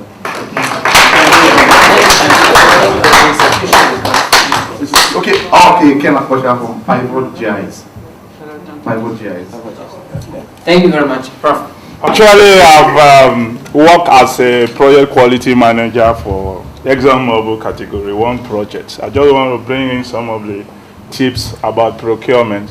On the quality side, as the case may be, so I'm looking, he's talking here of pipes from China. Yeah. You know, when you start a project, a cost is an issue. But there was a time too we have these challenges. We wanted to buy pipes, we go all over the world. We go through Coral Steel, now Tata Steel. We go through ISMT, India, we go through subsidiary to be able to use that plant. But what we do, we have to build in a quality into the work. We get somebody talks about SME, Special Material Expert, from our Houston office. They were able to go there, pre-qualify the mills, added some sections that needed to be added. So we build in source inspections. I'm talking about quality issue. Something could be poor, but you want to upgrade the quality. Then you decide to pay the price. We all talk of putting in. There are people who are special. Okay, China is bad. What makes China bad? What can you add to make the China product good? So that's what we did. The project paid for it partly. The body Houston office also partake. So they were able to bring it. Then you build in inspectors and experts right from the billet, you know. You get, normally you make steel from billet, and billet come from scraps and coals, and so from that point, you have people who monitor it. When you start producing, you recruit source inspections. They are specialist quality personnel called source inspectors. Then there were people who are running it through the 24 hours duration. So what I'm trying to say, procurement, as she has said, in most projects is 60% overall cost, you know. So it's something very solid that we must take responsibility. But our eyes on this is the quality inspectors we're building at the respective, both pre and post-production, pre-shipment, after shipment, receiving, and all the technical queries coming in, flowing it will come through after you talk about the PO, the technical query will come. What do you want? The engineering response, the technical people in the quality people look at the specifications. So all this builds up until this goods is finally issued. As you have said, 39.2. If this was put inside a container, a 40-feet container, when it was coming, definitely that would be the size. Because a 40-feet container, you can't put 40-feet pipes inside. So there must be that gap. So I think somebody failed to think all that. So that was what must have happened. So what my point here is, the quality group must be built into that team, the procurement, both in engineering, construction, welding, fabrication. This very topic will be taken by a very top professional in Ghana. In Ghana, we have some few public institutions, and one of the leading institutions in Ghana, which is also a public institution as far as media is concerned, it's the Graphic Communication Group. The Ghanaians here know the essence of Graphic Communication Group, and we are glad to have the CEO, or the MD, sorry, the MD of Graphic Communication Group. This gentleman is a project management professional, a PMP. He actually holds electrical and electronic engineering degree and also MBA in finance. The issues of project management is not new to him. He's handled a lot of projects locally and internationally. So on this note, I will not take so much time to go deep into his profile, but we'll take this opportunity to welcome Mr. Ken Asibe. Thank you. Our cables, because we've come from the British system, normally are in yards, so that when you're doing the metrics as we do now, it's 91.4 meters. But most of the time, what you get 100 yards. The calls are 80 yards. So somebody will quote, and you give you a call quote, and it will be X. The other one will be Y. And if you are not too careful, and you are not watching, because how many of us will buy the cable and actually really stretch it, you know? An interesting thing for Graphic is that we buy a lot of paper. And Graphic is 63 years old. But we just noticed, we started asking questions about our waste, you know, and we wanted to do yield management. Over the 63 years, we've not even been measuring the tonnage of the paper that we get. So we just take it for granted. So once we started calculating the yields, then we started asking questions whether we are actually doing, if it is the reels, what about the tonnage that they are giving us, whether that's actually what they're doing. So specification is really, really very important, and for any project management, it would be a very critical thing that you want to look at. I'm here to talk about leadership, and I look around the room and I'm wondering whether I am the right person to be talking about leadership, because I can see a lot of leaders here. Yes, I see a lot of, I see a few of my Rotarian friends here. I even see some Paul Harris fellows here as well. I am a Rotarian as well. Yes. You know, and Rotarians are leaders. So I'm sure we know about leadership. It is one topic that has really been trying to set my timer so that I stay within the schedule given to me, 30 minutes. And for project management, you know, it's one of the major things that you manage. So I need to manage it as I'm managing the project of delivering this paper. So my topic is leadership as a key catalyst in succeeding in programs and projects. How many program managers are here? Do you have any program managers here? Do you have any, but I'm sure, okay, there's a program manager, but you have project managers? Yeah. Yes, a lot of other project managers. Okay.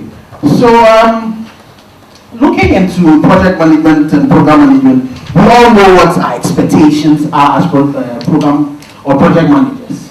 That we need to be focused on what is happening now and also into the future.